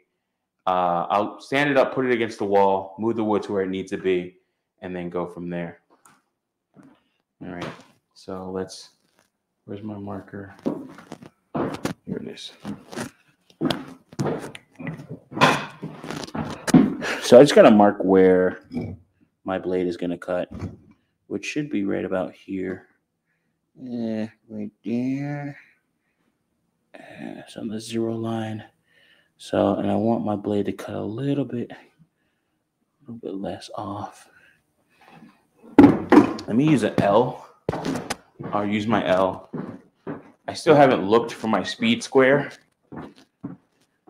but the L will probably be good for this, or just as good for this as well.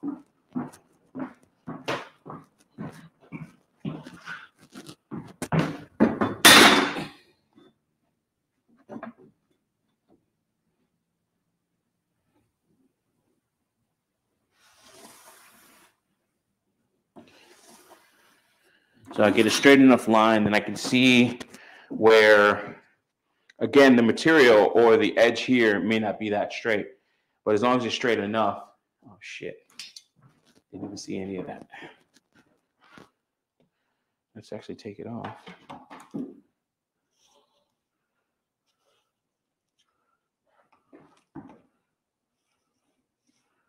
Oh, maybe. Okay, I'll hang it over. No. What's the best way for you to see this? Not that it's like that big a deal, but people want to know.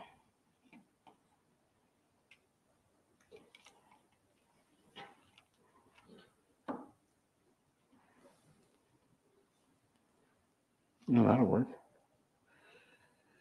All right.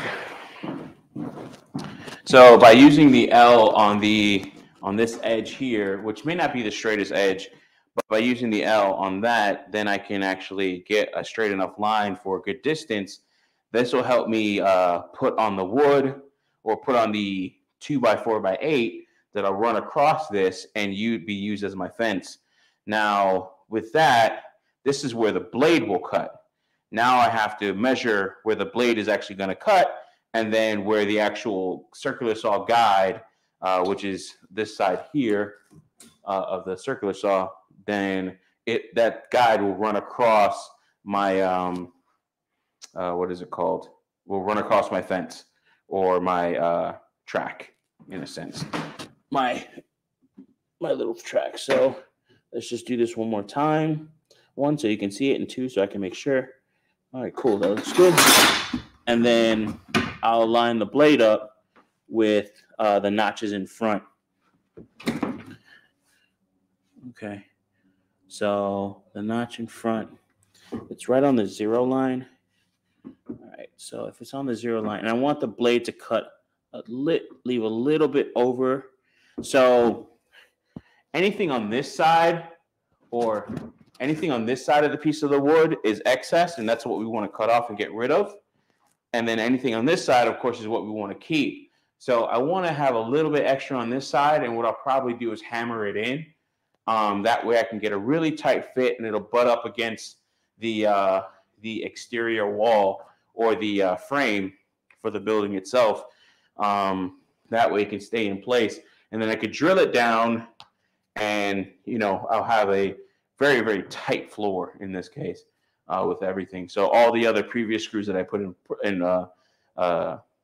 the previous screws that I put in place should help keep the floor down while I do this, like with me hammering it in place like that. Because that's not always the easiest thing to deal with. So in this case, all right, so if I do the 0 here, and I keep it on that side of the line, and let me just make sure, because, you know, if you do I don't know if this is like the original blade I think I got with this damn circular saw, so I don't think I've ever changed it. And we can get rid of any variance, so I just need to get a mark here. All right, cool. So this will be this line here is where the blade will cut. This is where the track ends for that blade or the guide. And this is essentially where my fence is going to sit. And that's the line it's going to use to go back. Then I'll use the L. I'll use the L and put that in place. Oh, moved a little bit. That's why it's good to use like a clamp with some of this stuff too, so it doesn't move. So let's redraw that line. Okay, it wasn't that bad. So now I have where my fence is going to sit, and I'll have to do another one when I cut it shorter, cut this piece shorter. So yeah, we're good. We're good to go on that. So now I can actually put the put a 4x8 on it, and by putting the 4x8 across it, level that, and I should have a straight fence. I might have to use my sawhorses here. Excuse me. There's my level. Use my sawhorses here. Yeah, man, this wood is, of course, it's thicker, and that's what's doing it. But you can hear the difference in, you know, shallowness of the material, you know. So with this being thicker, oh man, this was such a good idea. Such a good idea. I'm glad I did it. Like, as soon as I saw it, I was just like, yeah, that actually makes total sense. The metal would have been nicer, but cutting it to size and then possibly having to recut it, that's another thing. Like, if I would have gotten measurements off by a little bit, this I can make a tighter fit. It'd be end to end. And then it's something that I can do as opposed to try and cut metal and shit. So, but that actually would have been a better material. I will not say that it wasn't, that it wouldn't have been better. Well, that's another reason why I don't want to do it tonight, or put this down tonight at least, is because of the mold on this sucker. Okay. Oh, we're on 2 hours. What time is it? It's just turned 12. Okay. All right. So I'm going to drill a 4x8 onto that and level it.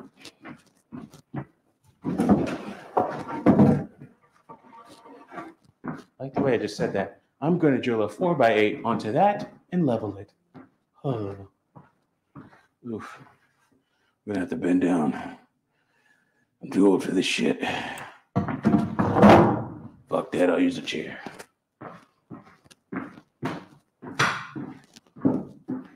Oh, man. I hope you guys, watch that video on the subversive propaganda that is going on in the space. It's quite obvious once you've seen it a couple times. Let's close this door. It's quite obvious when you see it a couple times and very annoying. Ed Anderson said already that, hey, people are there are some people that are really just getting tired of the quote unquote nigga shit. Like, why are we're rehashing and bringing up old tropes and not even tropes, but conversations that we had fucking damn near a millennia ago when other people were alive in this space, like in terms of just actually being a part of this space and doing stuff, and other people were actually sexy Aquarius 37. Okay, you old ass bitch. Like that. Yeah. I'm great. How are you? I'm Ebony. Oh, Ebony. Fine ass. Oh, this bitch got gold teeth and everything. Oh, she said she ain't got kids. I fuck with that. But she like 38. Oh, this is a whole hood bitch. Yeah. Jesus Christ. Oh, man. That's how I like them again. Well, sometimes.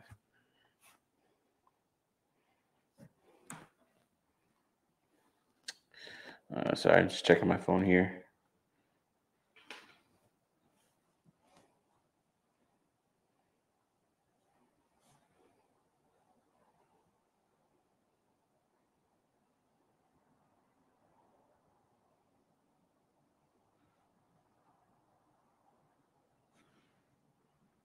Huh. Wow.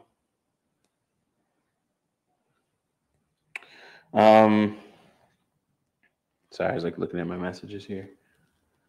Yeah, we're rehashing a lot of old talking points and conversations that we had, and dragons that have already been slayed. Like, we're resurrecting a lot of them just because motherfuckers are new in the space, or motherfuckers want to test people and bring shit up that just doesn't need to even be spoken about anymore. It's just like, come on, guys, let's get past this. Let's not do this anymore. I don't feel like doing this, quote unquote.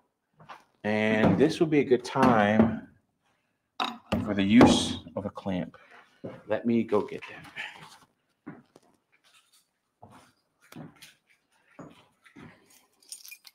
Might lose you guys here.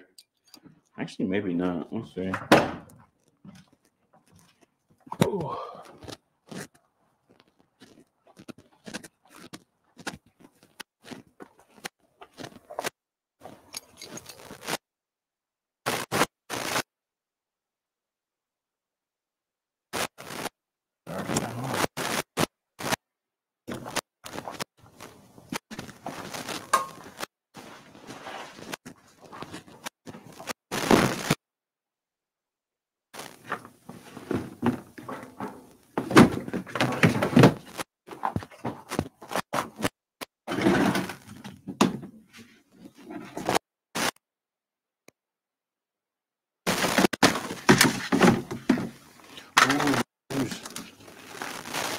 I bought a whole thing of 1-inch screws.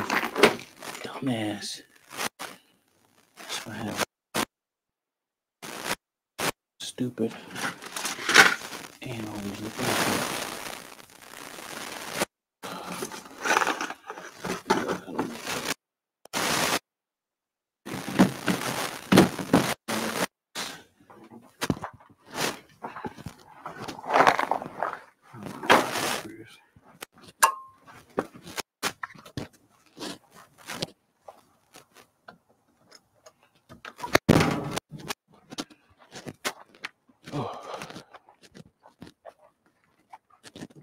Yeah, I probably didn't even lose sound.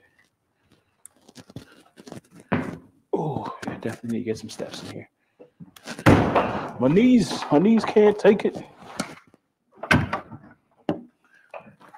All right, so using some clamps here, it'll be a lot easier to deal with this. Oh shit, them things are starting to rust. I gotta get that off.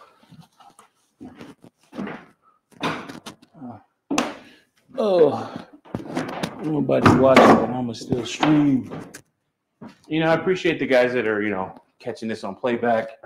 I'm usually sparse with some of the things that I say, information, stuff that I talk about in some of these workshop streams. But I do appreciate those that show up.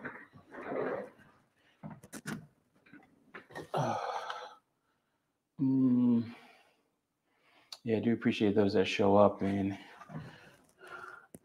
it's definitely a motivation or a motivator to make more content, because it's like, oh my god, somebody's listening to me.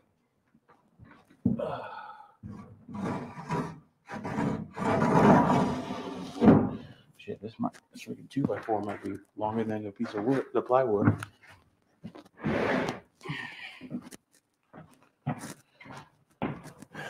But yeah, I do appreciate you all. Hopefully, I can keep on coming out with content that helps people out. Because that's the whole purpose of a space like this, is not just to talk through the things, but it's therapeutic to a certain extent. So the way I'm going to clamp this, because it's a long piece of wood, I'm going to clamp it at an angle. I'm going to line up the corner to the corner of my marker.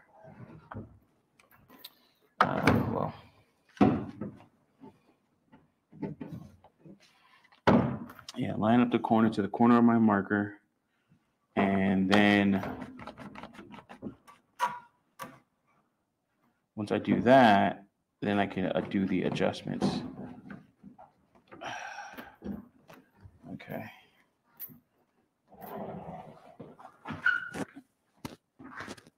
I don't feel like taking down that 100-pound freaking bag either. So it's just going to have to stay in my way for now. And then with the clamps, I can make adjustments before I screw it all the way down.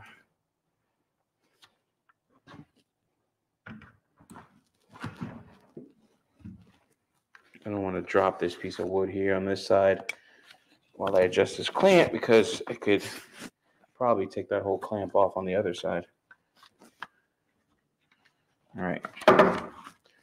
And, that adjustment's not that great. Even with the corner, maybe I could put it a little bit higher, and that would have been better. But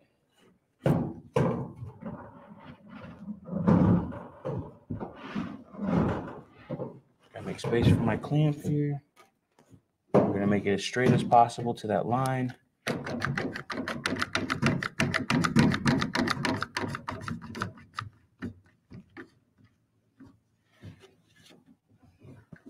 Again, the whole purpose of this is just to keep it in place. I could use a hammer to knock it up. And then when I do that, by having the hammer, when I do that, I can use the hammer as my fine adjustment. So as you can see, this is fairly straight. I'm going to make it straighter by leveling it, because again, the material, the piece of wood here that we're using to go across this whole thing might not be straight. So what I want to do is get it leveled, and then I'll make a line down there. And actually, I'll make a line across the whole thing as I make adjustments. So first, I have to get it to be leveled with this line.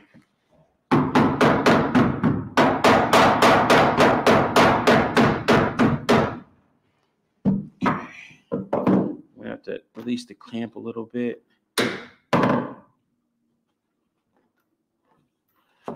Which is okay. Yeah, and this piece of material is not as long as this board, which is good.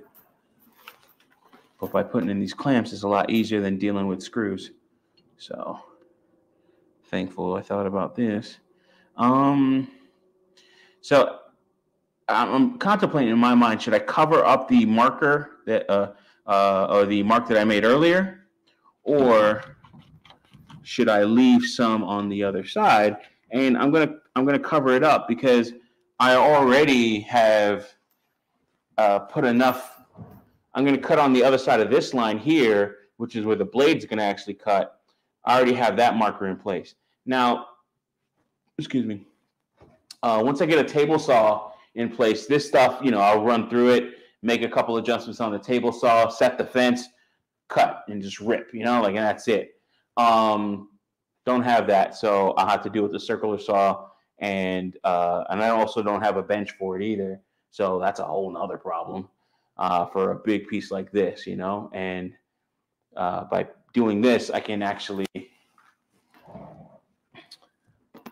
then I can actually get the cut the way I needed to, or to a certain extent. And this is why you buy the more expensive tools or spend a little bit more money on your tools, is so that you can make jobs like this easier, so you don't have to go through stuff like this. Let's move our level down, and it is off as we expected.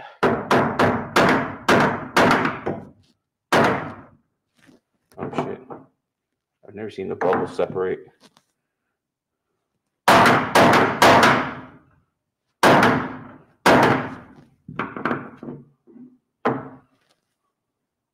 Alright.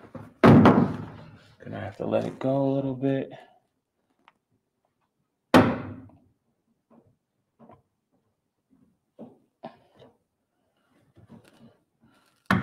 Okay. So now I can move it a little bit more freely here. Oof. Really? God dang. That's leveled? Whoa. Jesus.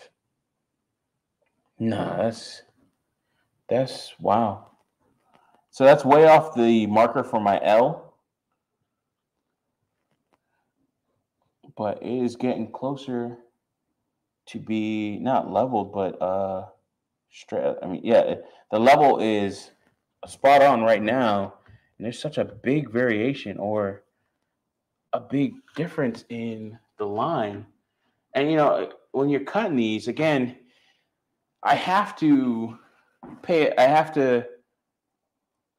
accept it in a sense, because I kind of know that the what's it called is not totally leveled, or is not a perfect cut, the plywood itself. But how much, where is the actual variation coming from? Is it coming from the plywood, or is it coming from, and again, I'm just going to go through it here. Is it coming from the plywood? Is it coming from the 2x4? Because as I move it this way, yeah, if I moved it, how does it work again? If I move up, yeah, so it's off here on this side. So that could be a bow in the actual 2x4 itself. So this is where, if I had, like, again, a table saw with a proper fence, I can move it through, and I wouldn't have much of an issue here. One thing I can do is measure. So if I take a tape measure, the distance should be the same from side to side. And I can already see, not because of the line, but I can already see where it's off a little bit. So if I look at this, we're looking at 17 3/4 here in the middle, 18 inches. 18 inches, wow. And then here, 18 and more. So yeah, I gotta get it close to that line. Yeah, that's wild. Ooh. So I guess because it's moving farther and farther away from that line, the level is off, or giving, I'm probably just not doing it right too. That's another thing.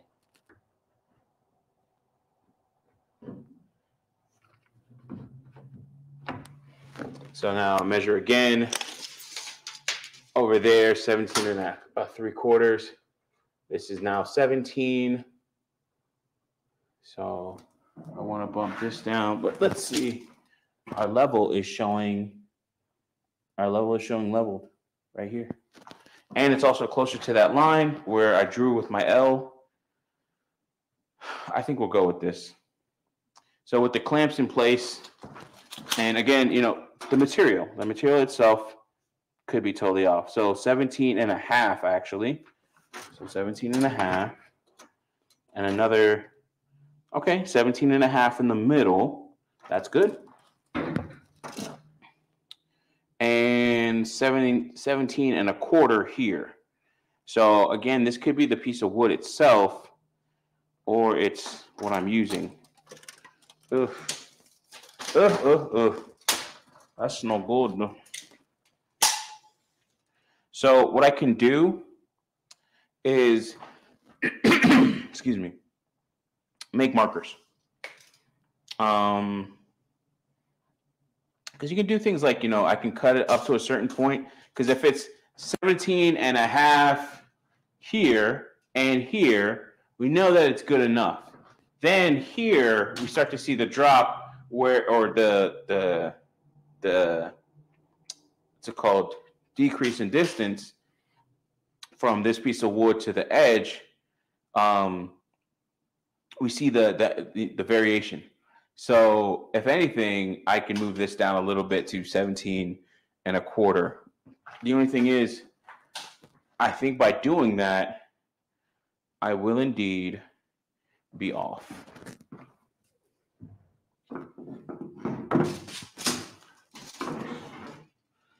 Actually, let's see if I'm leveled all the way up to here. So I'm not, yeah, that would be a problem. That would be a part of the problem there. All right, so I'm off by a little bit here. And again, taking my time to do this piece right here is important because, or do this portion of it is important because then we'll have problems later on. So if I make my adjustment like that.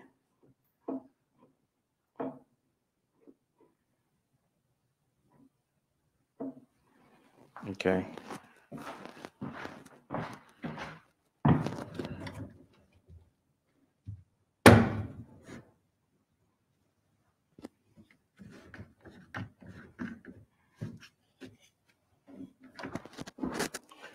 Using the clamps is so much easier. Should have been using this days ago. All right.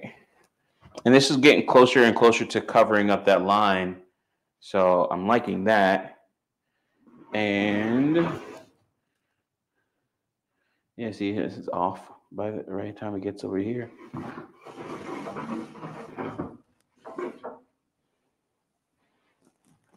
Not off by that much over here. All right, so not that we know, but this side is going to go up against the wall. So let's just make this as straight as possible. Yeah, that's good. So that is quote unquote good enough. Famous last words. Let's drill this sucker into place. And we'll go from there. I might just drill this. I might just cut this tonight.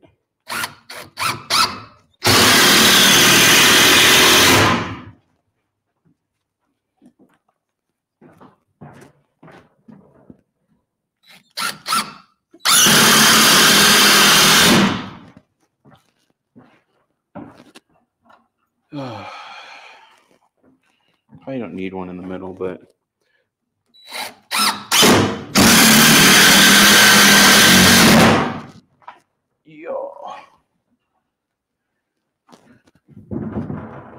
that really ain't going nowhere. All right, it matches with the L on the right-hand side where we have our or the marker from the L on the right hand side here. So that should be good enough, to be honest. I might have to make some fine adjustments because I'm a fine ass motherfucker. But probably nothing too serious, to be honest. What I could do is actually, I could run the circular saw like this. Actually, that might be a good idea. Only worry about the, I'll move it over so the punching bag doesn't get in the way. And that's also a wall that doesn't have, and I can use my chair. And that's also a wall that doesn't have any electrical on it. At that down there. Where is my extension cable? I think I threw it in here today. Nope. Here it is. Yeah, let's cut this on big right now. Right now. Oh man, you can like really see the variation from this side to this side, and I don't know. Oh man, oof. I don't know what it is. Like, and because it could be this edge over here that caused it when I put the L on it. Another thing is, and I didn't do this.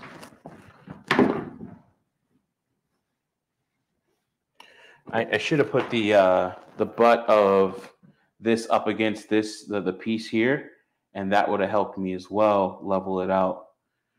I don't know if I want to take all this stuff apart again.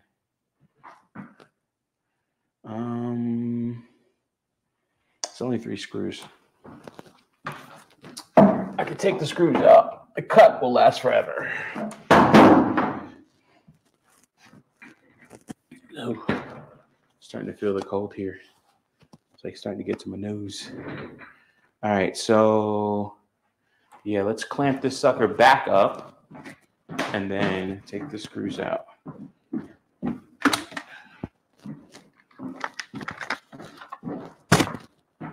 Oh, what is it? There is a yeah, I can see it a little bit better now.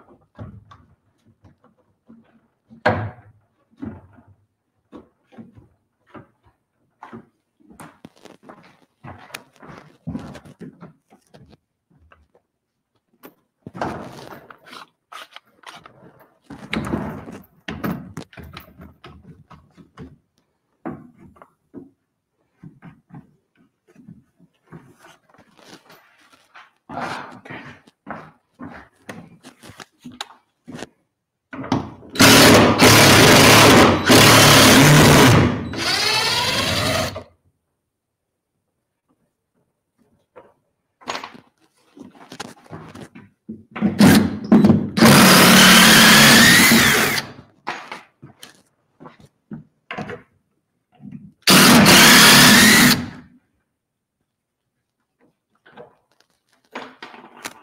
Oh shit.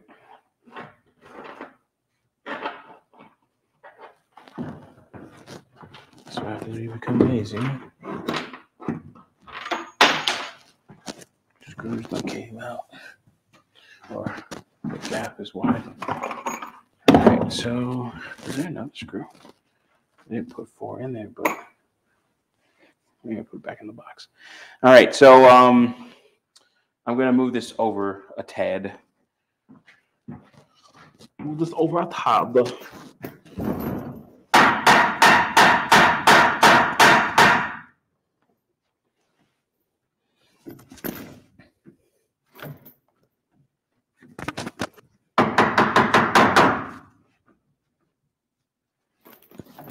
Okay.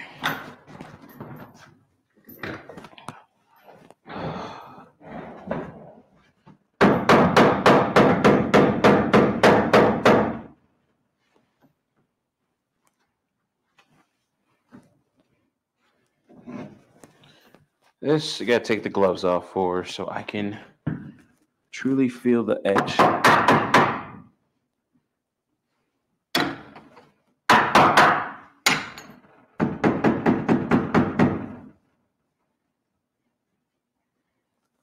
Okay.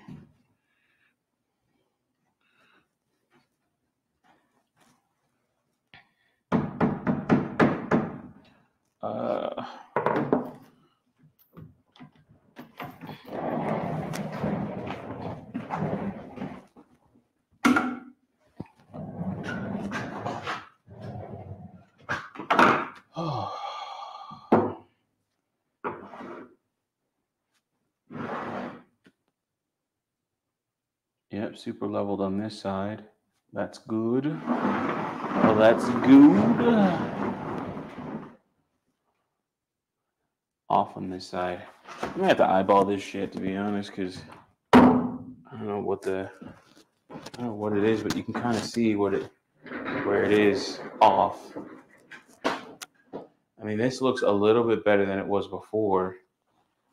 I might just have to rock with it too.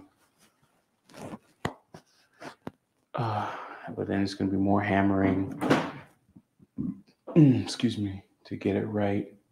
So what I'll do is I'll drill down the right-hand side.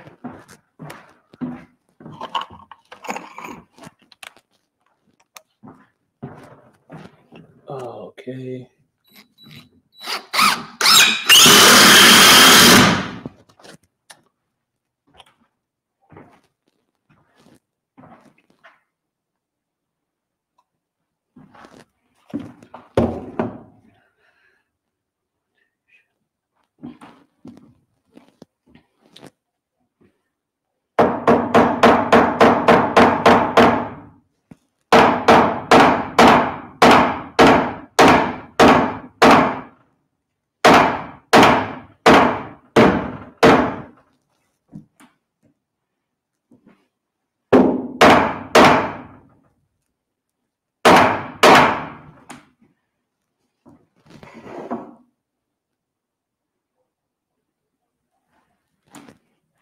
Yeah, this is good.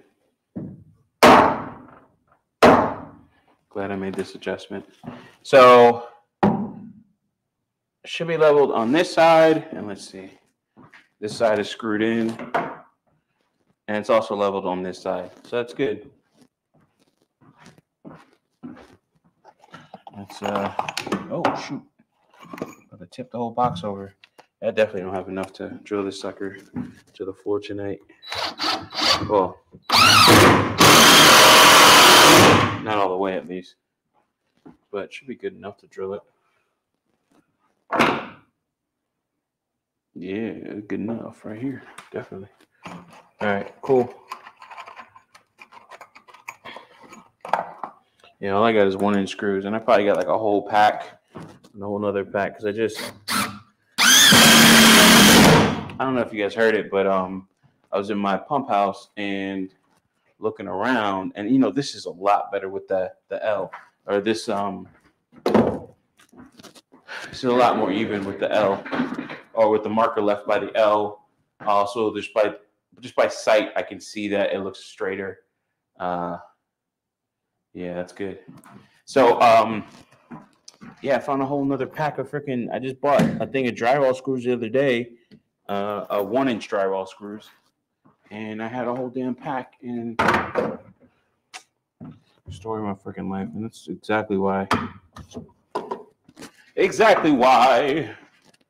I need to get organized and get more stuff in here.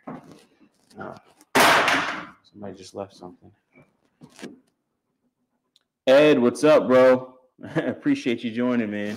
Even for the 2 seconds, bro. I appreciate that. Just building shit, really.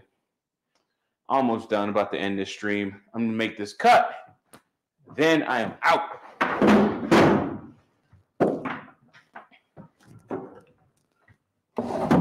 Oh, all right, cool.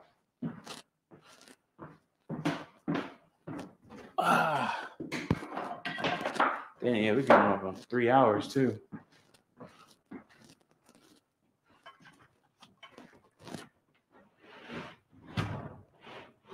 Okay.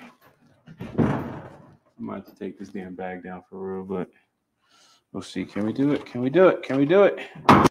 Will it jeopardize the cut? Hell no. All right.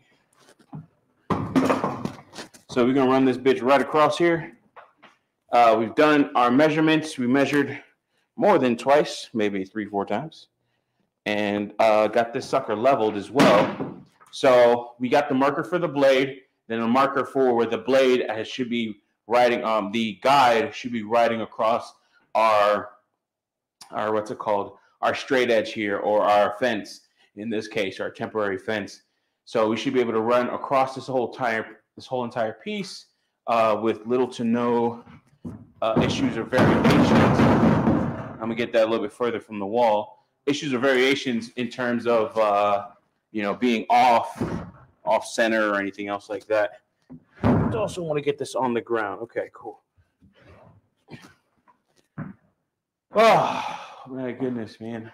All right, cool. I'm going to. I think I can let this one fly. Let me put this mic a little bit closer to my face. I was going to mute it, but some people like the sound and shit. Also, it'll be a test for me, too, because I want to see how loud this shit is, especially when I'm doing more work here in the future. All right, lights will probably go out. This is not a good way to cut. Oh, shit. I may not be able to cut this whole material, to be honest.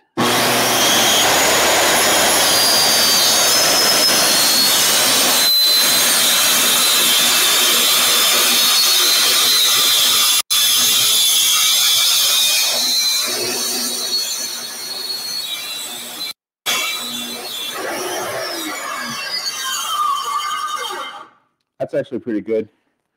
Let's just get this cord around me.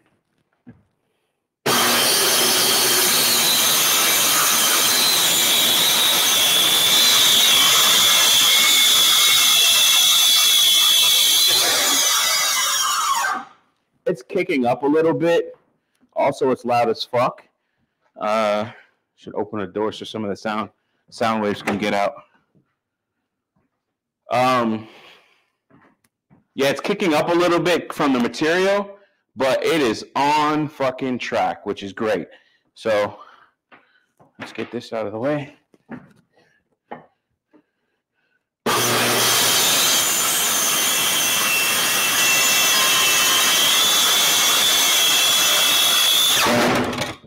Shit. Didn't think about that. I'm a dumbass. That's my fucking foot. Okay. I'm alive. Man. This shit did good. Oh my God. That kind of hurt my foot. This is why you should be doing like short construction boots with this. I hadn't had this problem yet, but that hurt a little bit. Thank God I didn't land like on my toe. Oh God. Yeah, man, that's a straight line, baby. That worked out really good. I saw that on YouTube, or here on YouTube, where a guy did that to make his fence.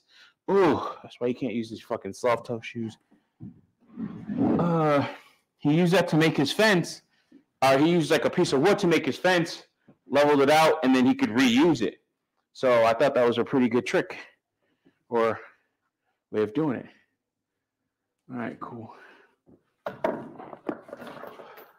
Oh man, I'm starting to see my breath out here. All right, so what we have to do next is cut the other direction. So since I got that kind of down pack, oh shit, got that kind of down packed. This one shouldn't be too hard. All right, let's put this back up against the wall. I was not thinking ahead when I leaned it up against the wall like that.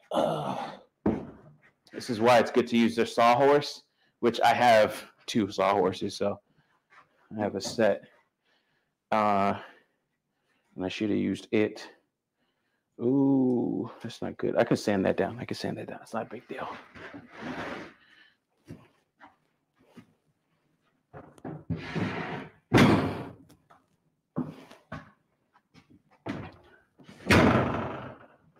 All right, so I'll take off this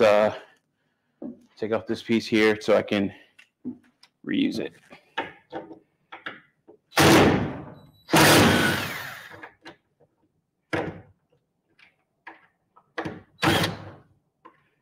Bitch, get in there.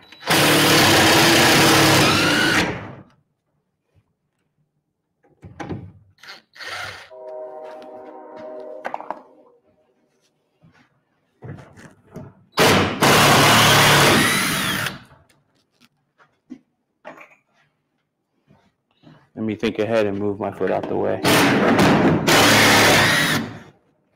when this shit falls.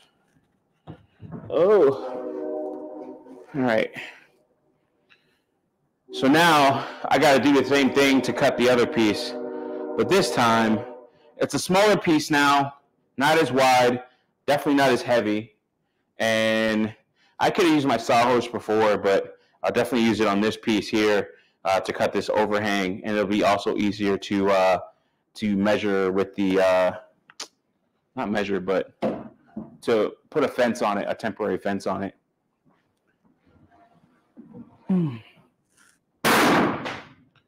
Oh, okay. Really starting to see my breath in here, which means the fucking temperature has dropped.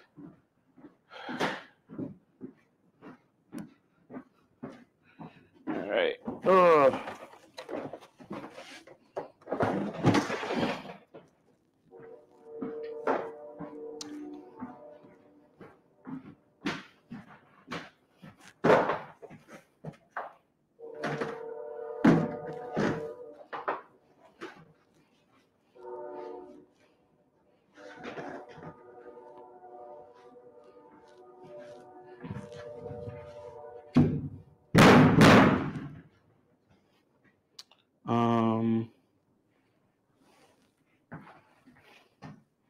Wall shop. Okay, there it is.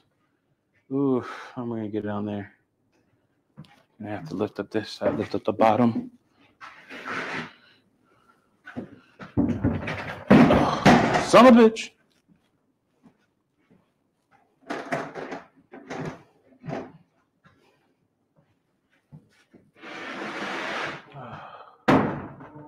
Oh my goodness.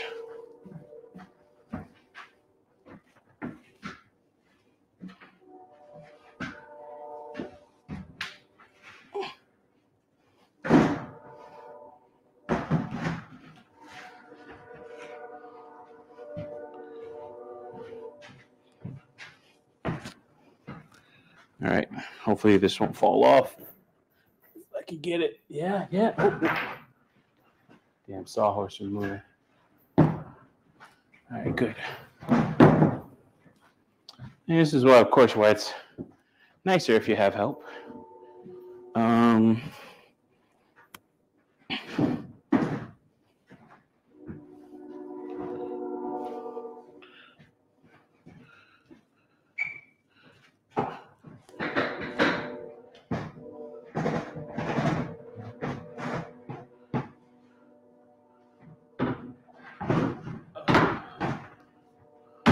Yeah, nicer if you have help, but good that I'm strong, thankfully. I don't think I'll go to the gym tonight. Sometimes, like, I'll go there, just get 30 minutes in on the treadmill. That's about it. Last night I did 30 minutes and only did a little bit less on the treadmill. All right. So, do I have a 4-foot piece of plywood? No, but I do have this 4-foot piece. I don't want to use a whole big ass piece of plywood for this shit. All right, so even if I cut this, I'll still have some excess or room, so I could even cut it longer if I needed to. But we'll keep to the markers. We'll keep to the markers and go from there. And let's move this down because I don't need this. I don't need access to this side. I do need access to that side.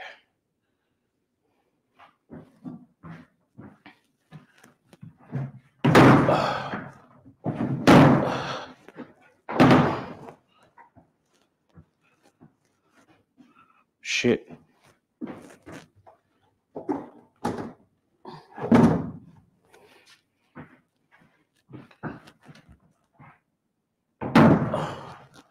Right. Okay. So I need access to this side, and I need to move the sawhorses down because I want the overhang or the excess to hang over a little bit there.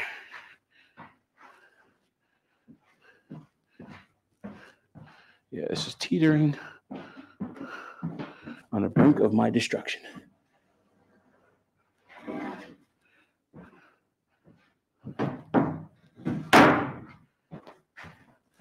Oh.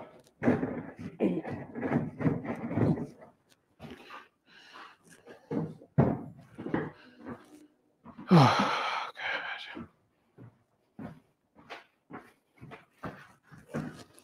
I don't know. This might be like boring content, but it's like very, very satisfying, you know, to do this type of stuff.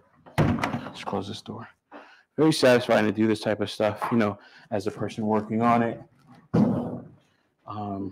Definitely, I won't say impressed, but proud of myself, I guess. Being able to do a lot of this work here. I don't think I could have somebody else do it because I don't even have a good enough vision in my mind of how this stuff should look. You know, like, where should this go? Where should that go? How should this be ran? You know, will it be even up to my standards? And if you do it, how quote unquote you want it, well, those are your standards. All right, so far, I have met my standards. All right, cool. So I think I got the sawhorses in the right position. It would be nicer to get better ones, maybe some adjustable ones. They go up and down. I might make like a table that's the same level, like a rolling table. That's the same level as the saw bench or as the workbench. That way, I can move it, you know, wherever I need to, almost like it detaches from the bench, and then move it to wherever I need to in terms of where I need it to support larger pieces of wood, larger cuts. So like supporting, you know, cutting this, you know, a long ways or something like that against the saw, the table saw that I'll get. So, all right. This piece of wood is going to be too damn big, and I don't want to cut it because I'm going to need it for the table. So hopefully this piece of wood or this other piece will be enough.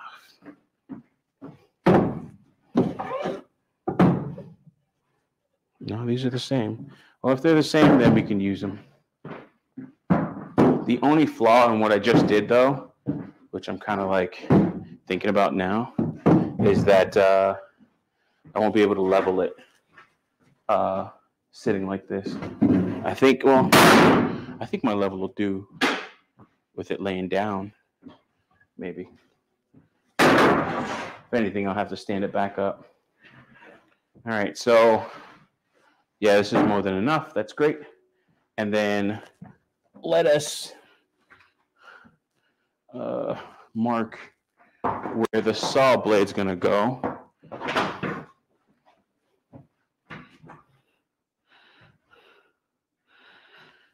So what we'll do again is use the L. This will be like the last cut, man, because it is the temperature is starting to fuck me up.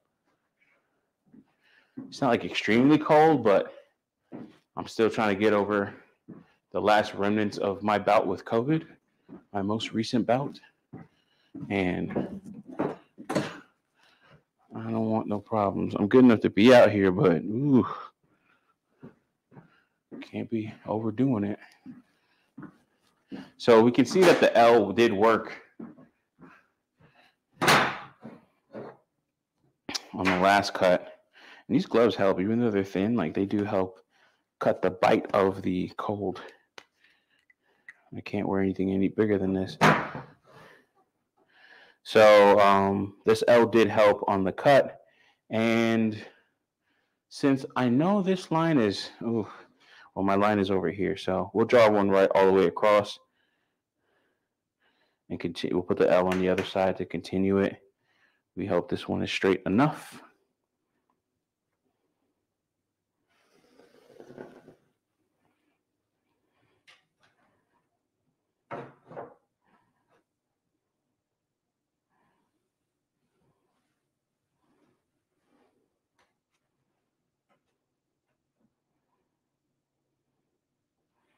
Yeah, I wouldn't mind going to the gym, getting a 30-minute walk in at least. That's one thing that's nice about, like, having the treadmill, especially out here, since it's so damn dark. I ain't walking around my freaking yard at this time of night. Get my ass eaten by a fucking deer or something.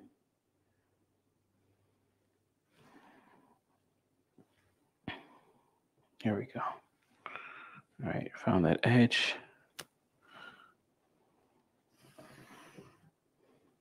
So this should be the cut where the blade goes. And then we'll mark the difference between the blade and the fence. Feel cool, it's like marked it. You can't see my face, but whatever. It's kind of cool. I feel like one of those shows. It's like, so we're gonna mark this here and whatever.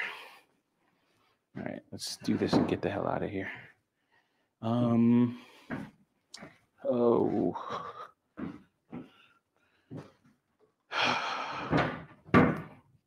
yes, when I'm doing these measurements, I do not have this bitch on.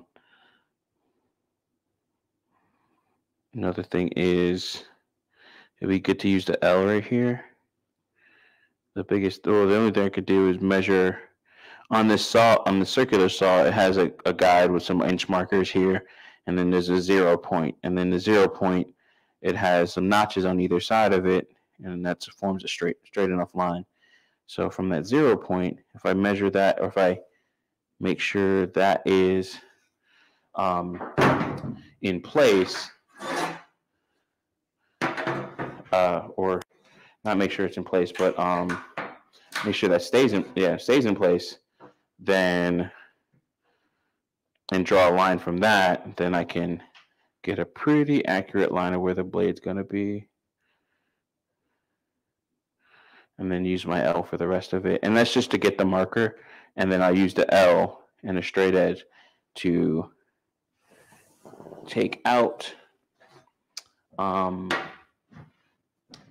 any mistakes I made or variation. Because that's just to mark it where it is. And then I use the L to ensure that it is a straight line. There we go. All right. So now, with this, I can drill this son of a bitch down. So in this case, since I can use the L all the way across, I can get away with not using the level. Famous last words. But I still, of course, really need to use the clamps so I could drill this sucker in place. Go from there.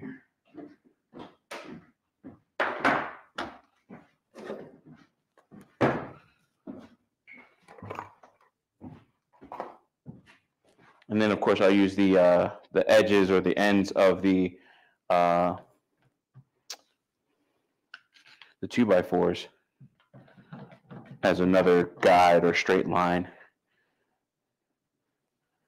Yeah, there's not too much variation, and it's a shorter distance, right? So I can easily adjust this. I can adjust this a lot easier.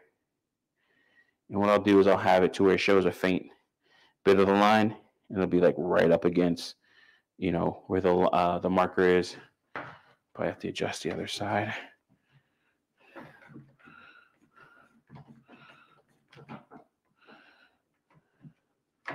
We use the clamps. Use the clamps to keep this stuff in place. And then we can just make our little small changes where we need to. There we go. All right. Oh my goodness. I spent like $250 in wood on wood today. What are you spending? How much money are you spending on your Friday nights?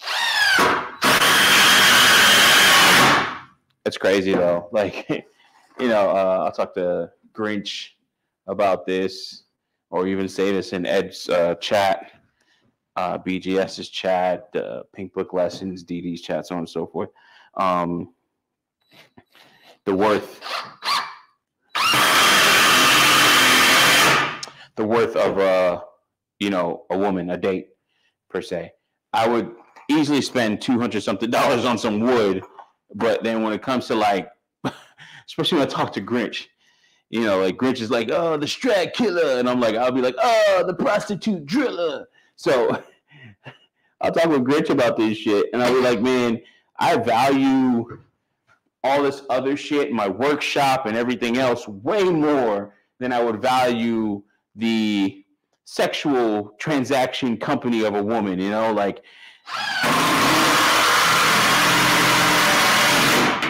the middle one is not totally necessary, but we're putting it in place anyway. And I will take off all of this stuff here just in case this piece falls. But just what's your priority? Like, where are you putting your money? Like, what are you really investing in? Like, you could see where my money's at. Russian bots. You can see where my money's at, and what I put my money on, and what is quote unquote valuable to me, what is worth it to me, and everything like that. And you want the company of a woman, but what is the cost of that? Again, talking to this woman today, and you could it's like you could already hear, like, this is why you really gotta, dating is really for like young people, right? Or you gotta date them when they're like, they don't got kids or they're young or whatever, because man, it's like how can your price go up? Again, Kevin Samuels always says, name one thing that increases in value with use. And there really isn't much of anything that does, especially in our world, our Marvel universe, so to speak, that just gets better with use, unless it's like the only thing I could think of is your brain. That's about it. But not too many people are selling brains, so that's not a viable answer. You're wrong, Mom. So this would be the wrong way to cut this. But actually, no, it's definitely the wrong way to cut that. But yeah, that's like the only thing I could think of, even close to. Let's put this underneath. Even close to a decent enough answer to say what actually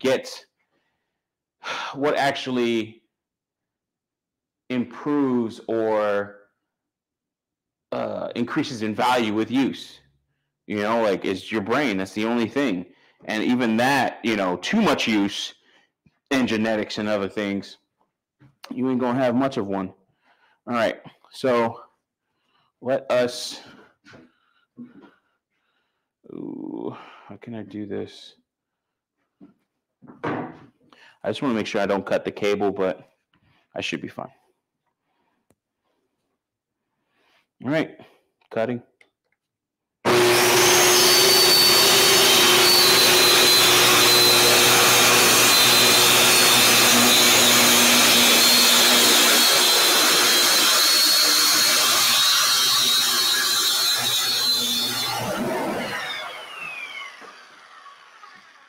All right, so the wood fell and unplugged me. So it's better to have a better extension or longer extension. All that cleaning I did, and then I just freaking. This is another reason why I want to do it during the day, because then I could do it outside. But fuck that. That's fine. Cleans up pretty easy.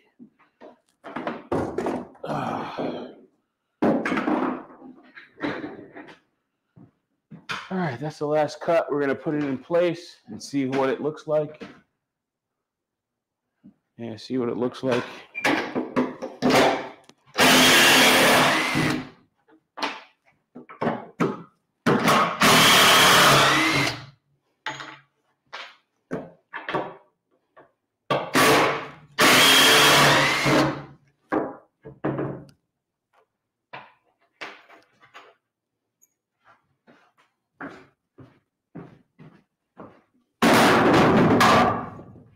I won't put this down tonight, as I said earlier, because I want to spray this with some bleach because of the mold on it. But yeah. And also I got to sand it, so I'll do that here in a second. Just leave that there.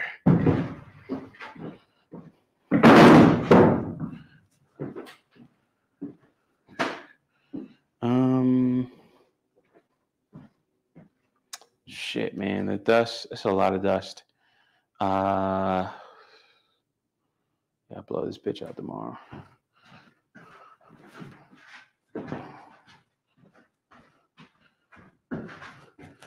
Oh!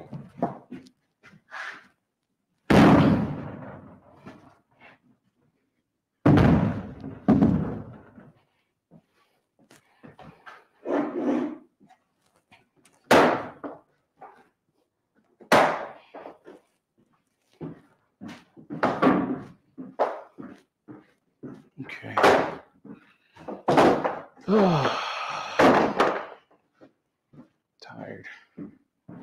Tired, but I got enough energy to go ahead and cook up a little something here in a second. What I got to cook, the meat I got to cook doesn't take as long. If it was ribs, that takes a little bit longer. Okay. See what we got. Oh man. Perfecto. I mean, spoke too soon. It's not that bad. Not that bad. Yeah, I mean, I could have kept a little bit more on one side, but I could put some spray foam in this bitch. Or actually, no, I could just butt it up against this here, up against this piece here, this side, and that'll be enough. That'll be good. That'll be nice. And then because that on the edge, I won't be over there so much, it's better to have this portion seamless. Yeah. Okay, good. It's actually, no, it turned out good. It's not like a snug fit like I was envisioning and hoping for. Off by maybe a quarter, maybe an eighth of an inch. But yeah, this is good. This is good, Mr. Grunch. Cool. So I'll do the cleanup and sorry for the view. And get this and square it. What's it called? Screw this down tomorrow. I do have to get more 3-inch screws. We're going to do a pack of 75, man. Oh, goodness.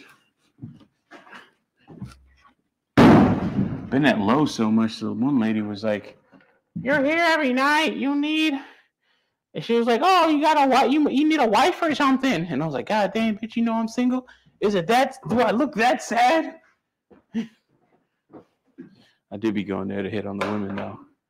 I haven't lately, though. The ones I already hit on, I usually just ignore. Yeah. Just like a woman. Okay. Yeah, let's just throw this bitch out.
Ugh. Okay. So that'll get the excess dust off the walls and shit. Put some more on there. Put some more on me. And then now I can I'll vacuum it up tomorrow once it settles. Ooh. Blow myself off here. This guy is legit watching TV still.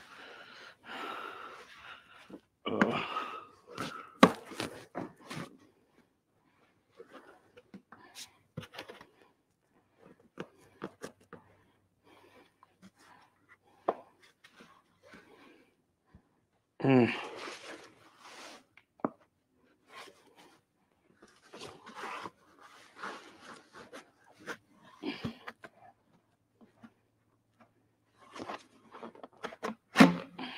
Okay.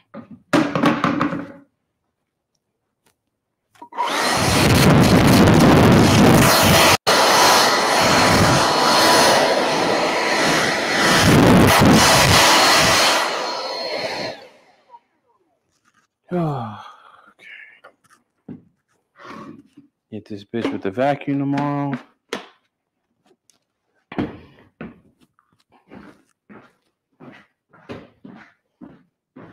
Be good to go.